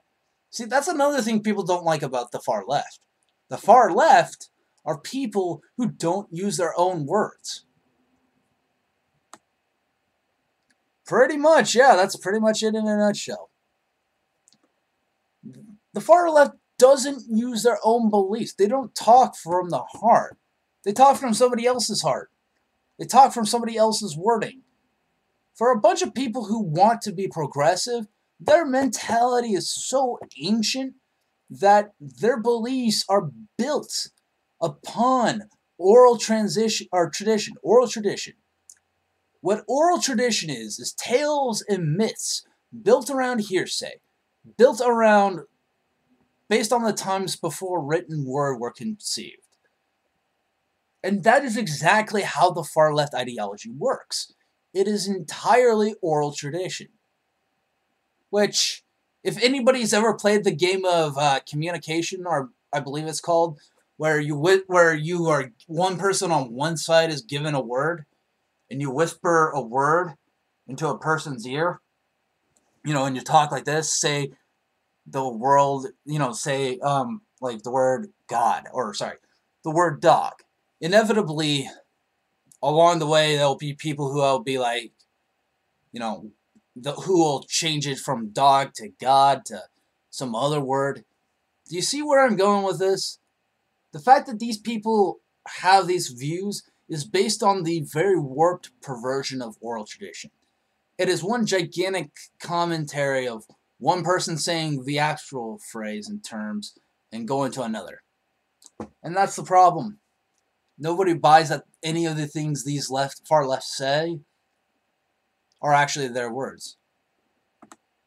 Oh, yeah, that was something I played in elementary school. Most people probably wouldn't remember their elementary school days. Props to Joe for taking power away from the big media. That's also false from this Reddit poster. Because Joe Rogan doesn't have any effect. In order to take power from the mainstream media, you actually have to affect the media. And it doesn't. He's a YouTuber and a dude who does podcasts on YouTube and Apple and other places. Here's the quandary. Rogan appeals to listeners who are aware enough to recognize that media consolidation is a bad thing, yet naive enough to mistake the Joe Rogan experience for something other than a promotional tour stop for slicksters on the mate. Oh my god, they so almost had it with that statement. If they had ended it at promotional tour stop or switched out slicksters on the mate for, I don't know, an environment of fun, right? If they had switched slicksters on the mate for a bunch of buds having fun, they would have perfectly nailed it. Because yes, Media consolidation is a bad thing, but the Joe Rogan Experience is not a news source. It is not designed by the creator. It is not designed by the editor. It's not designed by anybody involved to be a news source. Who the fuck thinks that's a news source? The person who wrote the article found the Elon Musk interview to be notable primarily for the things that the two men didn't say. And here's another flaw with the far left, making up things that aren't there. Rogan did not dwell on Musk's bizarre recent stewardship of Tesla, or the gratuitous fights he has picked with people ranging from obscure British cave divers to stock analysts to the musician Azalea Banks. To be fair, Azalea Banks is cancerous, so I would pick a fight if Twitter wouldn't constantly fucking hit me with suspensions. Or the allegedly chaotic working conditions in Tesla plants, or any of the other controversies that by the end of September would lead the Securities and Exchange Commission to sue Musk and force his exit as chairman of Tesla. Instead, they talked about chimps and cyborgs. No, I have never heard of that term in my life. Okay. Again, some of the things that says sounds like they get it. Some of these things they say don't sound like they get it. And honestly, the fact that they're sourcing a Reddit thread really explains why. I'm sure a lot of the things that are said, oh, you gotta be kidding me. Really? That is bullshit. I've never heard of that. That's bullshit. Anywho, the problem with this entire paragraph is that it ignores the context of the podcast again. I'm not going to say anything more about it because it gets repetitive. Do friends talk about all these different business problems that they're dealing with, or do they talk about pointless shit like chimps and cyborgs? That's what I thought. None of this is to say that Rogan's interview wasn't interesting. Musk is a smart, weird guy. I'd say you're a pretty weird guy yourself, but not smart. With smart and weird things to say about chimps and cyborgs. But the interview wasn't challenging. It's not supposed to be. And here's where the thing really comes for full circle here. Because this person thinks it should have been. But it's not. You say he's not a journalist. I say he's not a journalist. Therefore, he's not required to challenge the viewpoint. If you can wrangle a lengthy interview with a world historical plutocrat, oh god, more of this contempt, like Musk, you might as well get him on the record about more than whether he thinks we're in a computer simulation, we're living in a computer simulation. Why? You understand the context of the podcast. Why would you want any of this? But rather than use the nearly 3-hour interview to challenge Musk on anything of substance, Rogan let him use the podcast to burnish the myth of his own implacable brilliance. Who the hell cares? If traditional media were pissed about anything relevant to the Musk-Rogan interview, it was the extent to which Rogan got played.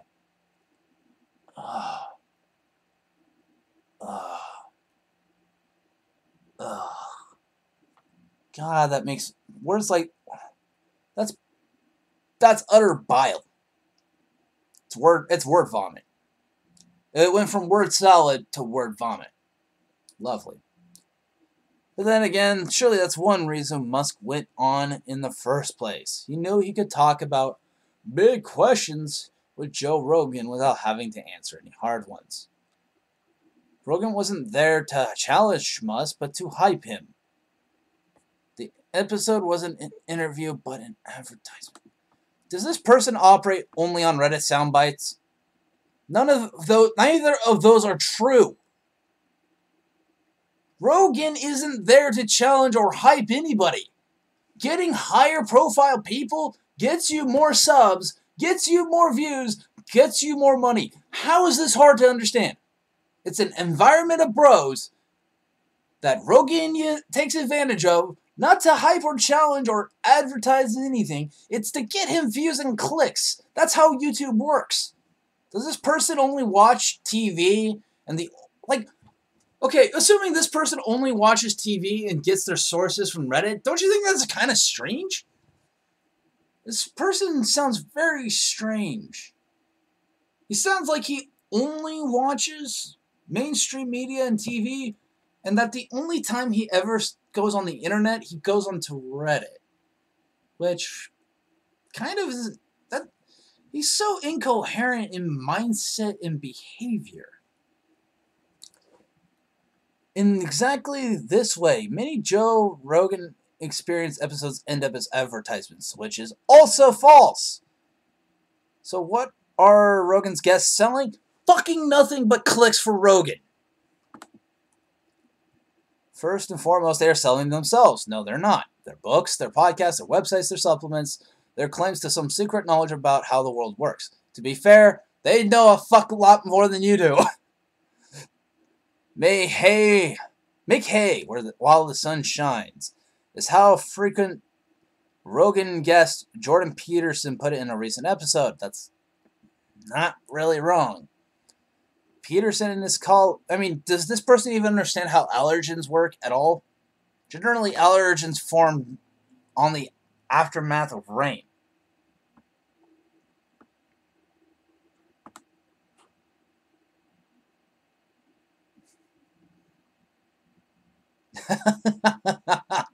You're a great man there, Transwarp. You're a great man. This person seems to really hate people who are right, and then projects himself as somebody who's right.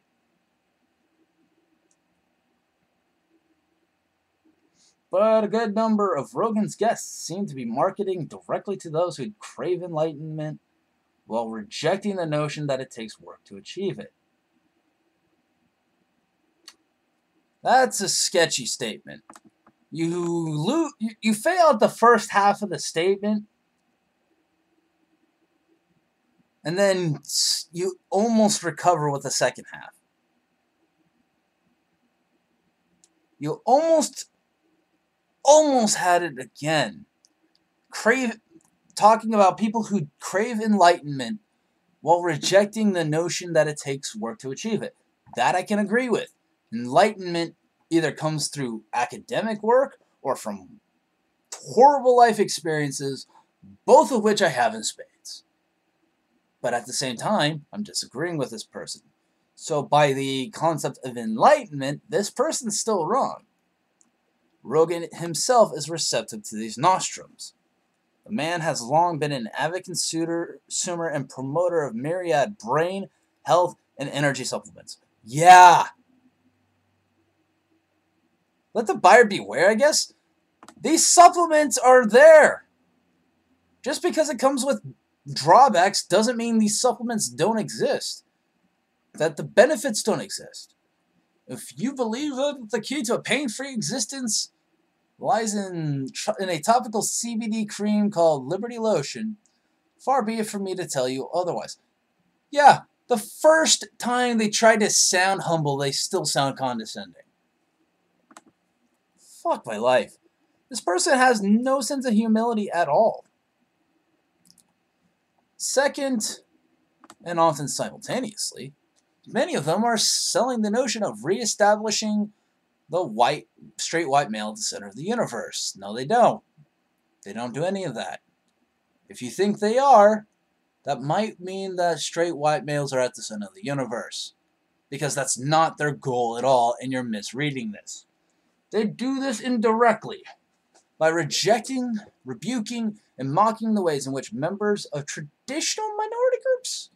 I'm pretty sure there's no traditionalness in the minority groups. I'm pretty sure this is not traditional. This is neoclassical. Traditional are people like the Irish, people like the fucking Russians, people like the Scots, the people who actually were the first immigrants. Those are the traditional minority groups. But you won't ever consider those because, They're white. They're straight. Might have a little bit of traditionalism. You can't add traditional and minority groups and then, continue on. Have begun to find and assert their voices and priorities via digital media. They imply...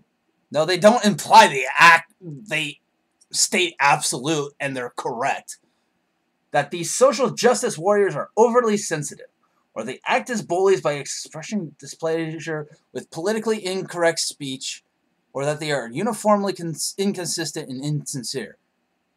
First and foremost, they are overly sensitive. Second most, it's not that they're expressing displeasure. One can express displeasure and not be a twat about it. I'm not happy with Trump with, Articles 9 and 10. But do you see me attacking people with it? Do you see me hashtagging Orange Man bad? Or do you see me seeing the actual political sphere here? The problem is, if it was just an expression of displeasure, yeah, I would be fine with that. So would everybody else. The problem is, it doesn't stop at expressing displeasure. It delves into totalitarian dictatorship of oppression of those with different views than their own. Their views are their right to have. You live in a country with freedom of speech. And don't give me that freedom of consequence bullshit, because freedom of consequence only applies when someone's shouting fire in an elevator, causing actual nationwide or store-wide panic. Calling somebody a faggot or calling somebody a tranny is not, and I repeat, is not something that the law considers illegal. Keep in mind that these concepts of people who spew about freedom of consequence don't understand where the line is drawn, because it's the law. It's not subjective opinion, it's subjective law. Holy hell. The problem is, instead of expressing displeasure with your politically incorrect speech, you express disdain. Do you get the difference? I'm sure they don't get the difference. But the issue is not displeasure, but disdain. In fact, you prove yourself right in the very same article way above, when you're talking about how people need to have consequences for the words they say online by expressing politically incorrect speech. You're willing to ruin a fucking actor and ruin his livelihood for saying something that happened in his past, or that they are uniformly inconsistent and insincere. This person hates facts. Because, yeah, they are inconsistent and insincere. If that's the problem, don't blame the people pointing it out. Ever hear of not shooting the messenger? Probably not. Joe Rogan is fully invested in the idea that people, progressive liberals mostly, are too quick to take offense at things that do not offend. Scratch out Joe Rogan and put in normal people. His January conversation with New York Times opinion editor and writer Barry Weiss. No, because that would be...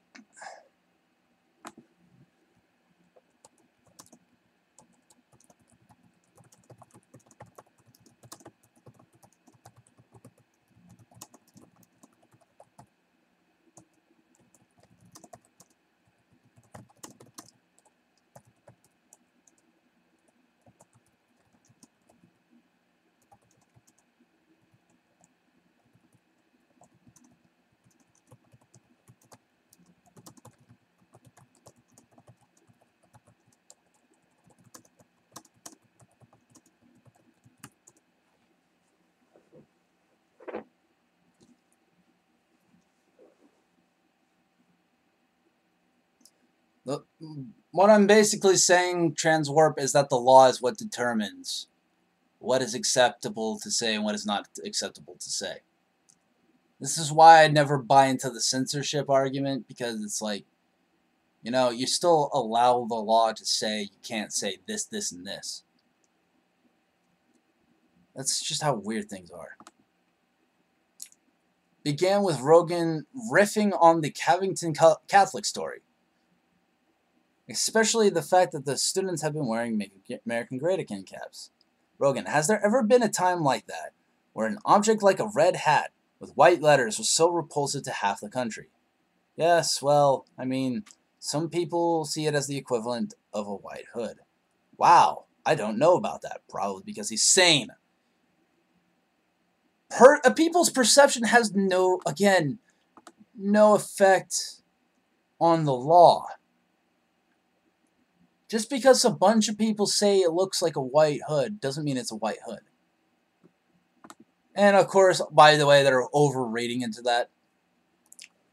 Or take his recent reevaluation of two-time podcast Gavin McInnes, for instance, whose openly violent Proud Boys serve as a vanguard of the far right in the U.S. and have been connected to white nationalist violence.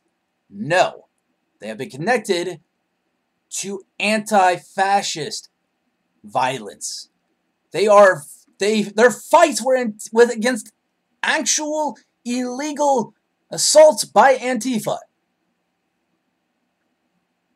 And their whole point is to fight organizations like Antifa, which are government-sponsored anarchists, to beat up people who don't agree with their anti-MAGA stance. I am pro-MAGA. It's a long story. But I am pro-MAGA, and I would love it if a Proud Boy, you know, if I was outnumbered without any weapons, I would love it if a bunch of people, a bunch of Proud Boys would help me fight off people like Antifa. That's what they do. They have pride in their country, and they fight anybody who fights that treason. To fight Trump is to fight treason. Trump is the president of this country. He is the executive branch head. And if the far left thinks that all their acts are going to be forgiven and forgotten, oh boy, are they wrong. Oh boy, are they wrong.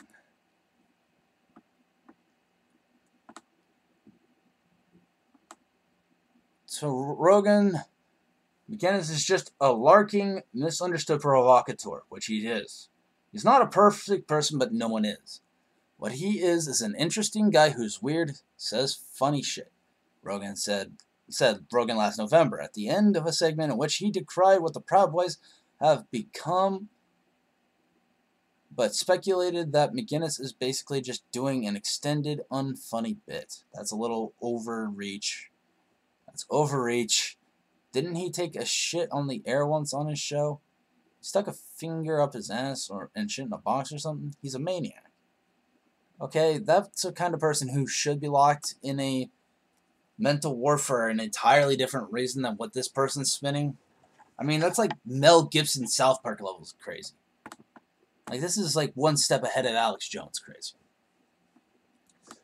The common thread is the privileging of common sense over all other inputs in the struggle to urge a life philosophy. God, this is just utter nonsense.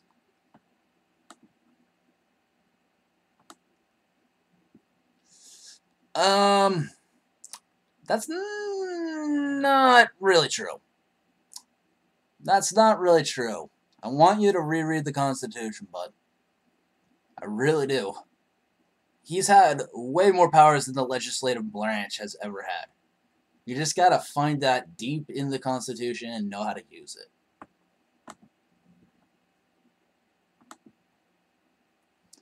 So, let me get this straight. There's a struggle now to forge a life philosophy. There's no privileging of common sense. There's a reason why it's called common sense. Your little fake woke wouldn't get it. That's why people think you're stupid. people who... The reason why people on the far left think you're stupid is because you don't understand common sense. And you think that common sense is a privilege. The only privileged class is you, the people who are so detached from reality. You operate on falsehoods, privilege, misinformation. You are the privileged because you are the irrelevant, entitled 1%. Because Rogan knows McGinnis. It seems obvious to him that the man is just a trollish weirdo maniac, not an actual racist. He's wrong. Or you're wrong. He's not an actual racist. He formed the Proud Boys to fight Antifa. This is a fact. This person omits so much information to spin a false narrative that all people have to do is listen to this entire stream and actually listen to it to understand that all this is lie. They're all lies. To Rogan, who is not personally menaced by Pepe flaunting MAGA wankers, whew! Oh! Did you ever consider that maybe there's an actual reason you're being menaced by MAGA wanker? MAGA fans, MAGA believers. And the fact that you called them wankers is disgusting too. It's obvious that cartoon frogs and ugly hats are not actually the hateful avatars that so many think them to be. Good. That's true. It's one of the first few things that you've stated that's true. And that the people who take offense to them are either overreacting or... Why are you backtracking? Because Rogan and his guests do not take identitarian critiques seriously, which they shouldn't. They just naturally assume that no one should take them seriously, which they shouldn't. You can't take stuff that's made up seriously. It's like an adult, playing a basketball game against a child for real. It's like Michael Jordan playing basketball seriously against a 5-year-old autistic kid. You just don't do it.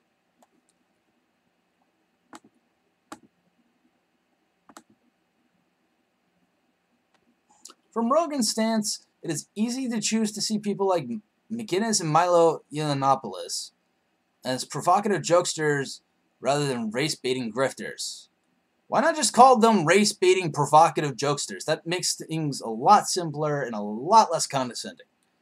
Because if it's race-baiting provocateurs, that makes sense. Because provocateurs do that because it's social commentary. You know, the thing you all love, supposedly? In a February episode, Rogan and guest Tim Pool began by discussing the tragic case of Yiannopoulos, who was permanently banned from Twitter in 2016 after that's also a false equivocation, harassing the Ghostbusters actress Leslie Jones and tacitly encouraging many of his followers to do the same. False equivocation again.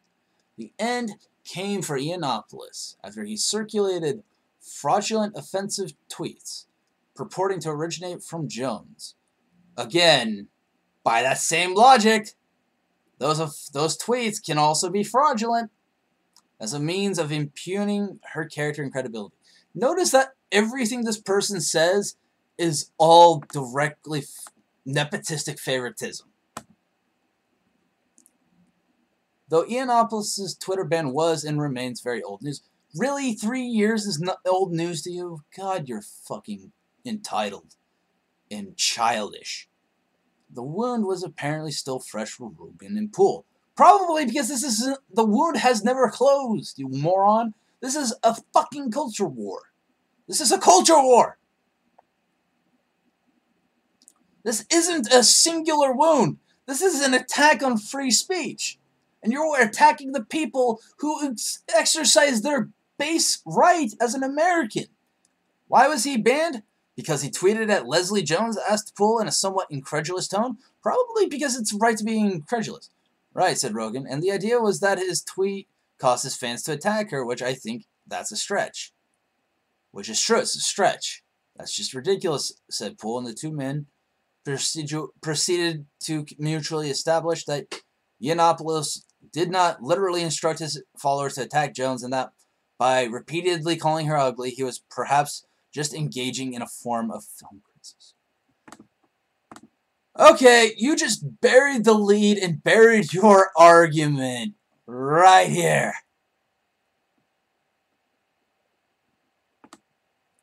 By repeatedly calling her ugly, you have failed in this particular argument. That by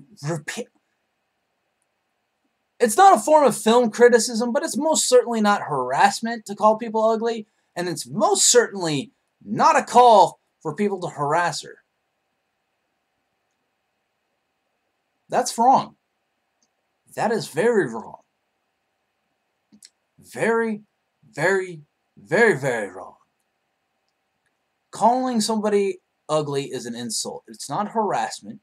It's not fucking calling to action. It's just calling someone ugly. And yet you wonder why people consider these kinds of people overly sensitive. You literally falsely equate. You falsely equate people to by calling people ugly repeatedly, that you're all of a sudden a harasser and calling people to harass. Are you kidding me? He was mocking this feminist version of Ghostbusters. That's what he was doing. And rightfully so. Because it's fucking propaganda. It's not an actual movie. If people wanted to, people wanted to watch propaganda, they would probably just start reading Karl Marx's works, man. Or, read Hitler's Mein Kampf or something. Unlike other alt-talkers such as Howard Stern, who fixate on carnal pleasures and often seem contemptuous of their guests, which, to be fair, carnal pleasures are not a bad thing. The nice attack on what is fucking natural.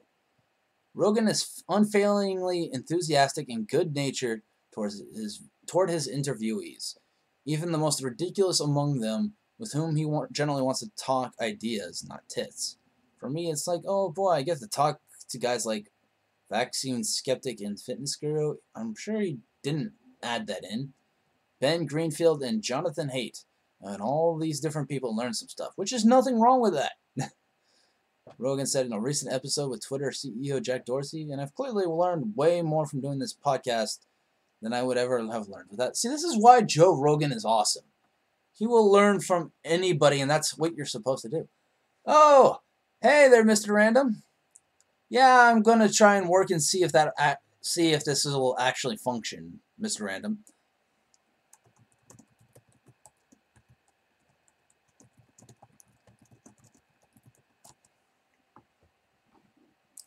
The podcast's fixation on learning is set against Rogan's clear distrust of traditional schooling.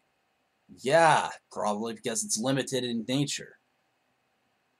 It was just nonsense, just droning on. Become part of the machine, submit, you are a round peg, you are not a square peg, Rogan said in an early episode, referring to his high school years in Newton, Massachusetts. It's not wrong.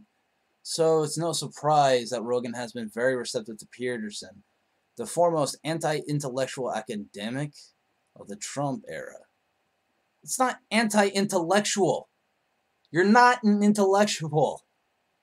The person who wrote this, you are not an intellectual. You're not even a pseudo-intellectual. You are literally a copycat plagiarist who can't even understand the usage. Nothing much, Mr. Random. I'm doing something different. Basically, the context behind this is I was waiting for my ride to pick me up from the gym. So I thought, hey, let's flip around shit for a while. And Google sends me this article for no reason because, Google's libtard affected. So I thought, I'd do commentary on this. I'd say, you know what, fuck, because a lot of people seem to really like this fucking commentary. these political commentaries all these different YouTubers do, even if they're anime YouTubers. I thought I'd try something like this for once. Nothing wrong with that, right?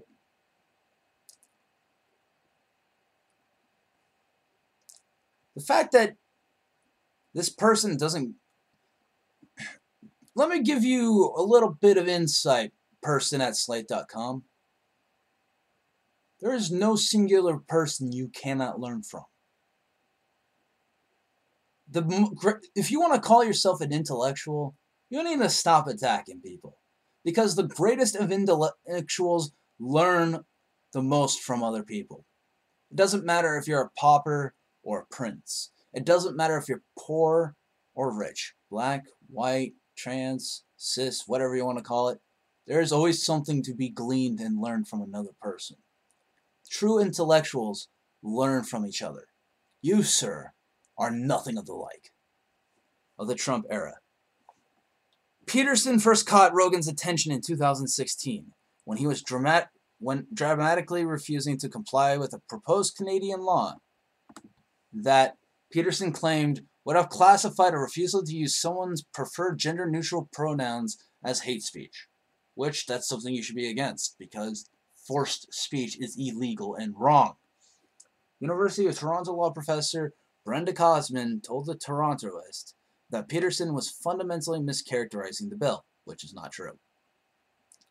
This is we have precedents to set here. And the precedent is built in California. And yes, you can be jailed, not fined, which fined is already a stretch, but jailed for not using someone's gender pronouns.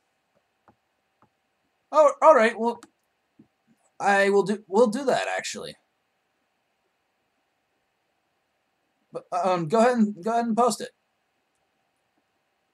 I'm more than willing to hear. Since then, Peterson has spun his views on gender pronouns into a nightmare scenario that inevitably ends with resistors being sent to an actual non-metaphorical gulag, and that is hyperbole. All they're saying is that you're going to jail for something as stupid as for something that's actually a courtesy that you're not guaranteed. Okay, so now I have to use a certain terminology. Then I look at the derivation of the terminology, and I say, oh, that's terminology generated by postmodern neo-Marxists, and that's not technically wrong. Alright,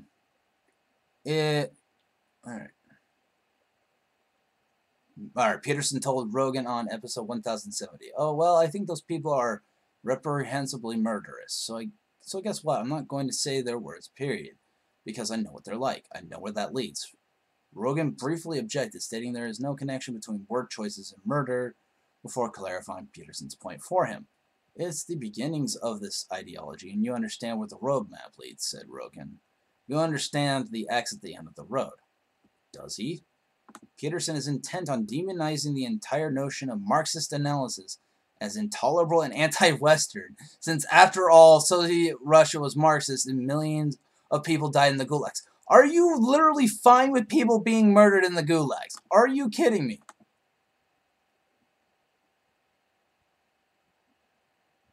Are you kidding me?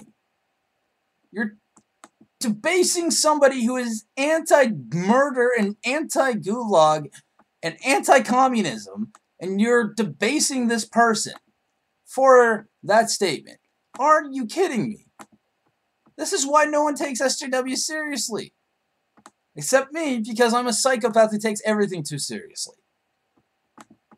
But if I am more sane than this person who wrote this article, what does that make that person? No, it's not a hell of a leap.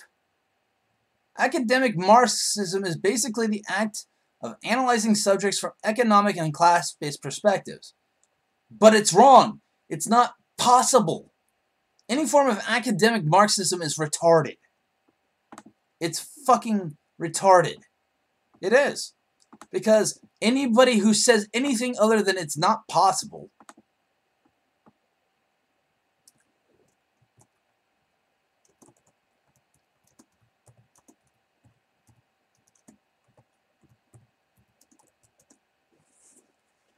Sorry about that, guys. I gotta send out a Discord message. And sorry about for taking so long, guys.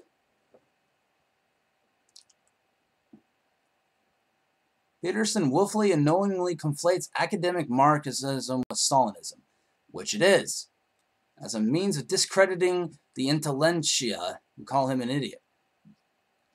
Are you kidding me? They're literally calling him an idiot. Of course he's going to discredit them. Do you not know how the law of causality works? He conflates academic Marxism with Stalinism because that's where the end of the road goes. Any form of Marxism will lead to Stalinism. That's human nature, and anyone who says otherwise completely denies evolutionary psychology.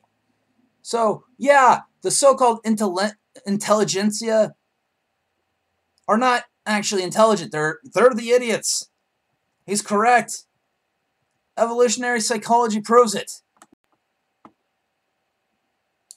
By routinely disparaging the credibility and intentions of traditional centers of learning while giving idiots hours on end to profess their theories, oh wow, that's a subjective bias, Rogan allows his guests to establish themselves as the real fonts of mind-expanding knowledge, probably because they are.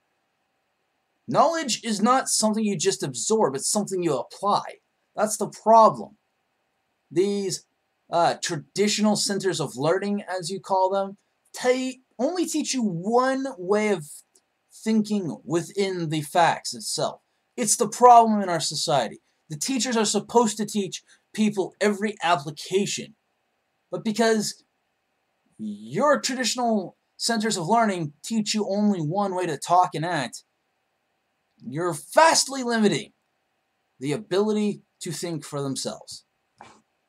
So yeah, actually, while Joe Rogan's not intending for this to be an informational thing, it's far more informational than informative. Sorry. Stuttering tonight. But this is what happens when you read stupid articles. You become stupid. Many of his listeners are buying in, possibly because he's right. My generation has hit the jackpot with this new way of learning. If you don't watch or trust television and school feels like it's failed you, there is still hope to claim back your humanity. This show's the answer. You're welcome.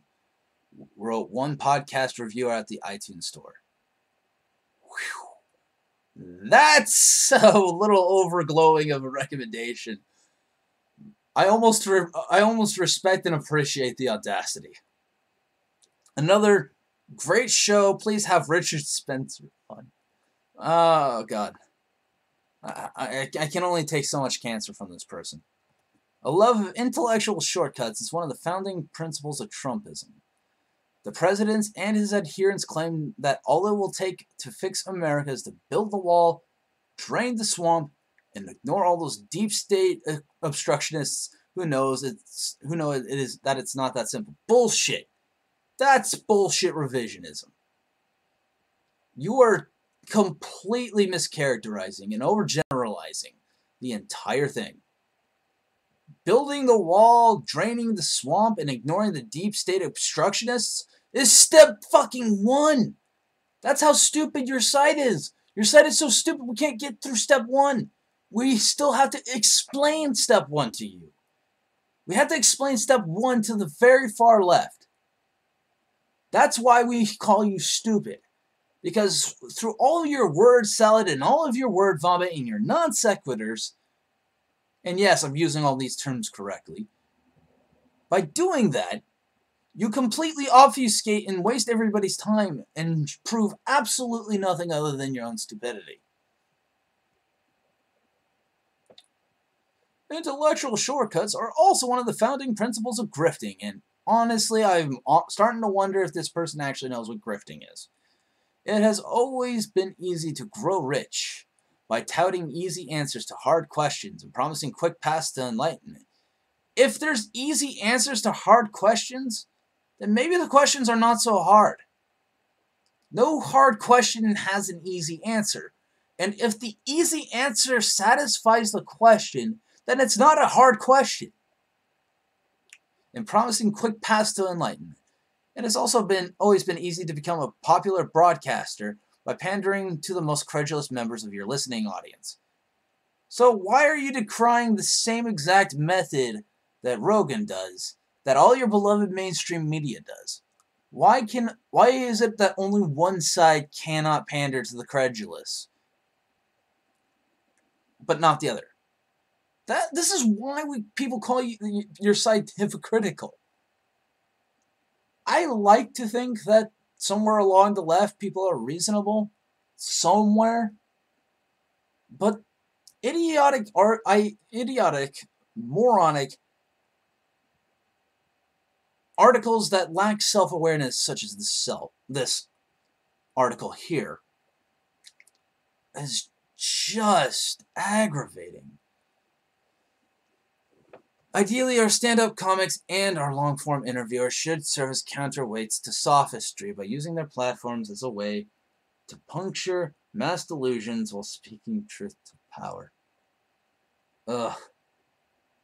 No. Well, you don't get to determine what is sophistry, kiddo. You may call it sophistry, but in reality, it's probably not sophistry. In some alternate reality, there is a Joe Rogan who skewers the contemporary culture of grift, who exposes its proponents as the reactionary dullards they are instead of the suave-brained geniuses they claim to be. This is where your bias, whomever wrote this, comes in, because you're the one calling it grift, you're the one calling them reactionary dullards, without actual backup, and every time you try to provide an example, it's immediately debunked by either people who are in a disagreement with you or within your own fucking article. What kind of person makes an argument only riddled with contradictions? It's like you're trying to lose. And this is why people say Trump is always winning. In this current timeline, we're counting down to the day when Kanye West joins Rogan to chat about MAGA hats and astral planes. What is your fucking problem, you fucking psychopath? What can you do? Nothing. It's what you're supposed to do, is nothing. It's Joe Rogan's show, and he can interview whomever he wants, and he can conduct those interviews however he so chooses, and that's fine. It's not an interview, it's a bunch of people chilling out. I want to hear a variety of views and opinions, particularly from those whom I disagree. Your article says otherwise. There's merit in having these viewpoints out there where they can be molded, critiqued, refuted, and eventually mined as fodder for opposition research. Are you kidding me? This is exactly what I'm talking about here. This sentence contradicts the sentence previous to it. This is amazing. Every time they say anything remotely agreeable, they fuck it up. I just wish that Rogan would buck up and push back on his intellectual dark web buddies once in a while. Probably because they're not intellectual dark web and that's just your delusion. The views of Rogan's guests are often built on a foundation of shaky premises, at which Rogan either cannot or will not prod. Probably because this is not an interview show, it's a podcast. By just asking questions, well, rarely asking tough ones, by touting what this person calls his esoteric guests, because that's not how the word esoteric works. You don't know what the term esoteric means if you're using it like this. While rarely booking anyone who might trouble his governing assumptions, Rogan gives the impression of breadth while depriving his listeners of depth. Oh my god. Alex Jones has more depth in this article. And that's saying something, because it has none.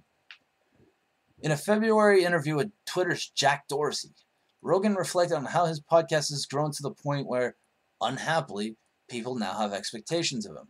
I didn't fucking plan this, says Rogan. So now all of a sudden there's this signal I'm setting out to millions and millions of people, and then people are like, well, you have a responsibility. I'm like, oh, great, well, I didn't want that. Then he went on. There's certain people that I'll have on, whether it's Alex Jones or anyone that's controversial, where people who get fucking mad. Why are you giving this person a platform? Okay, I didn't think about it that way, and I don't think that's what I'm doing. I'm talking to people and you can listen, which is right. This wasn't just Rogan complaining about his success. This was a mission statement, a vision of a truly independent podcast in which the host is immune to pressure from his listeners, in which he is responsible to no one except himself, and his show's priorities are guided exclusively by his own Catholic interest. Let him do what he fucking wants. He's a podcaster. He's not a leader. He has responsibility to no one but himself. I can get behind this vision, even if Rogan's interests don't match my own. Okay, you know what? This is the problem. This is the problem, is how they address that very base-centered, conflict of interest. And I'm glad they revealed to everyone in this article that this is a conflict of interest. Okay. The YouTube stream of the Jack Dorsey podcast got 13,000 likes and 86,000 dislikes. Viewers thought Rogan had betrayed him by failing to press Dorsey about why various right-wing figures had been deplatformed, while people such as Kathy Griffin got to stay. One YouTube commenter wrote, "What the fuck is going on here? Censorship of conservatives is evil and you didn't call him out, coward," wrote another. That's a little bit of a stretch on their part. For the entire following week, Rogan fretted on air about the blowback. He spent hours overcompensating by dwelling on the questions that he might have asked Dorsey had he bothered to prepare for the initial conversation. Far from hewing to his "it's my show, listen or don't" philosophy, Rogan seemed afraid, as if he realizes that the listeners who have made him a rich and influential man will tune out as soon as he stops playing to their political biases, and you're guilty of the same. Inevitably, like a mad scientist desperately trying to appease the monster of his own creation. Rogan gave in to his listeners and rebooked Dorsey for another episode a month after the first. For 3.5 hours, Rogan and Tim Pool pressed Dorsey and Twitter exec Vijaya God on the reason for banning Yiannopoulos, Alex Jones, Gavin McInnes, Jacob Wool, and Chuck Johnson, among others, and on the importance of allowing conservatives to misgender people online. Yeah, that's not a problem. Okay, here's why I know this person has no idea what they're doing. Because they put a semicolon right next to "and." For those who don't know anything about grammar and punctuation, the semicolon generally is supposed to substitute for "and." Just saying.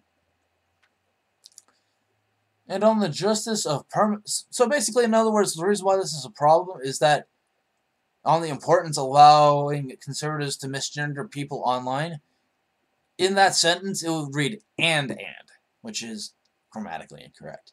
And on the injustice perma-banning the right-wing trolls, which they shouldn't, and intellectuals, again, you're not an intellectual, to whom Rogan is indebted for his late career success. It was a tough interview, though one unlikely to be appreciated outside of the Breitbart set. Finally, we saw what the third eye adorning Rogan's mug on his podcast really sees: fear. This is disgusting and stress-inducing. And they don't even cite the author? Okay. This is an example of fucking shit takes. It's completely shit taking. It's a shit take. It's a shit take of the worst possible in the worst possible fashion. I really hope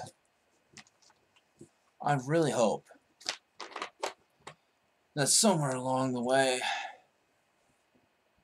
these people start to get a little bit more mature and they stop running their mouths like morons.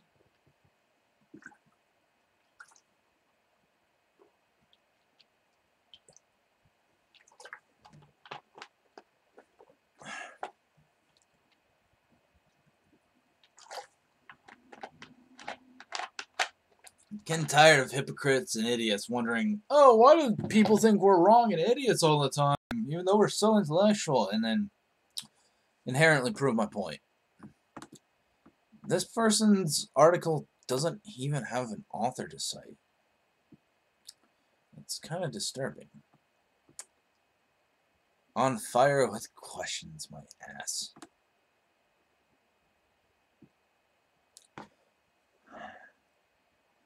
Oh, there we go. Here's the name. Justin Peters. I'm used to all the articles being on the bottom rather than the top. Holy hell, Justin Peters. You really need to step outside and face reality. Whew. Man, oh man. People like him. People like him who write the articles they do really boil my blood. What can be learned here is what we should wonder. What we should wonder is what can we glean from this. What we can glean from this is how not to write an article. Not only that, this is how you don't set up an argument, and this is not how you try to prove a point. Because if every 2 to 3 sentences utterly contradicts the previous, or is showing so much conflict of interest that it's both condescending and sanctimonious,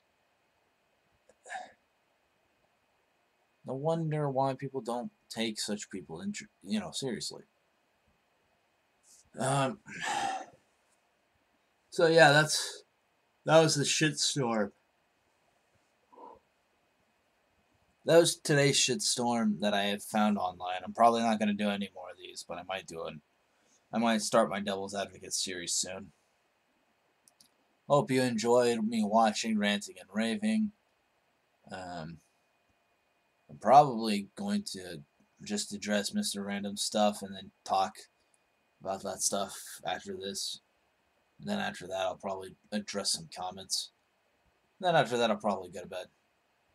I'm glad to hear that, Transwarp. I'm glad that you did. After all, that was closer to the point of what I wanted to do than the actual content itself. So with that, ladies and gentlemen, I'm OneMan. I am some May Cry.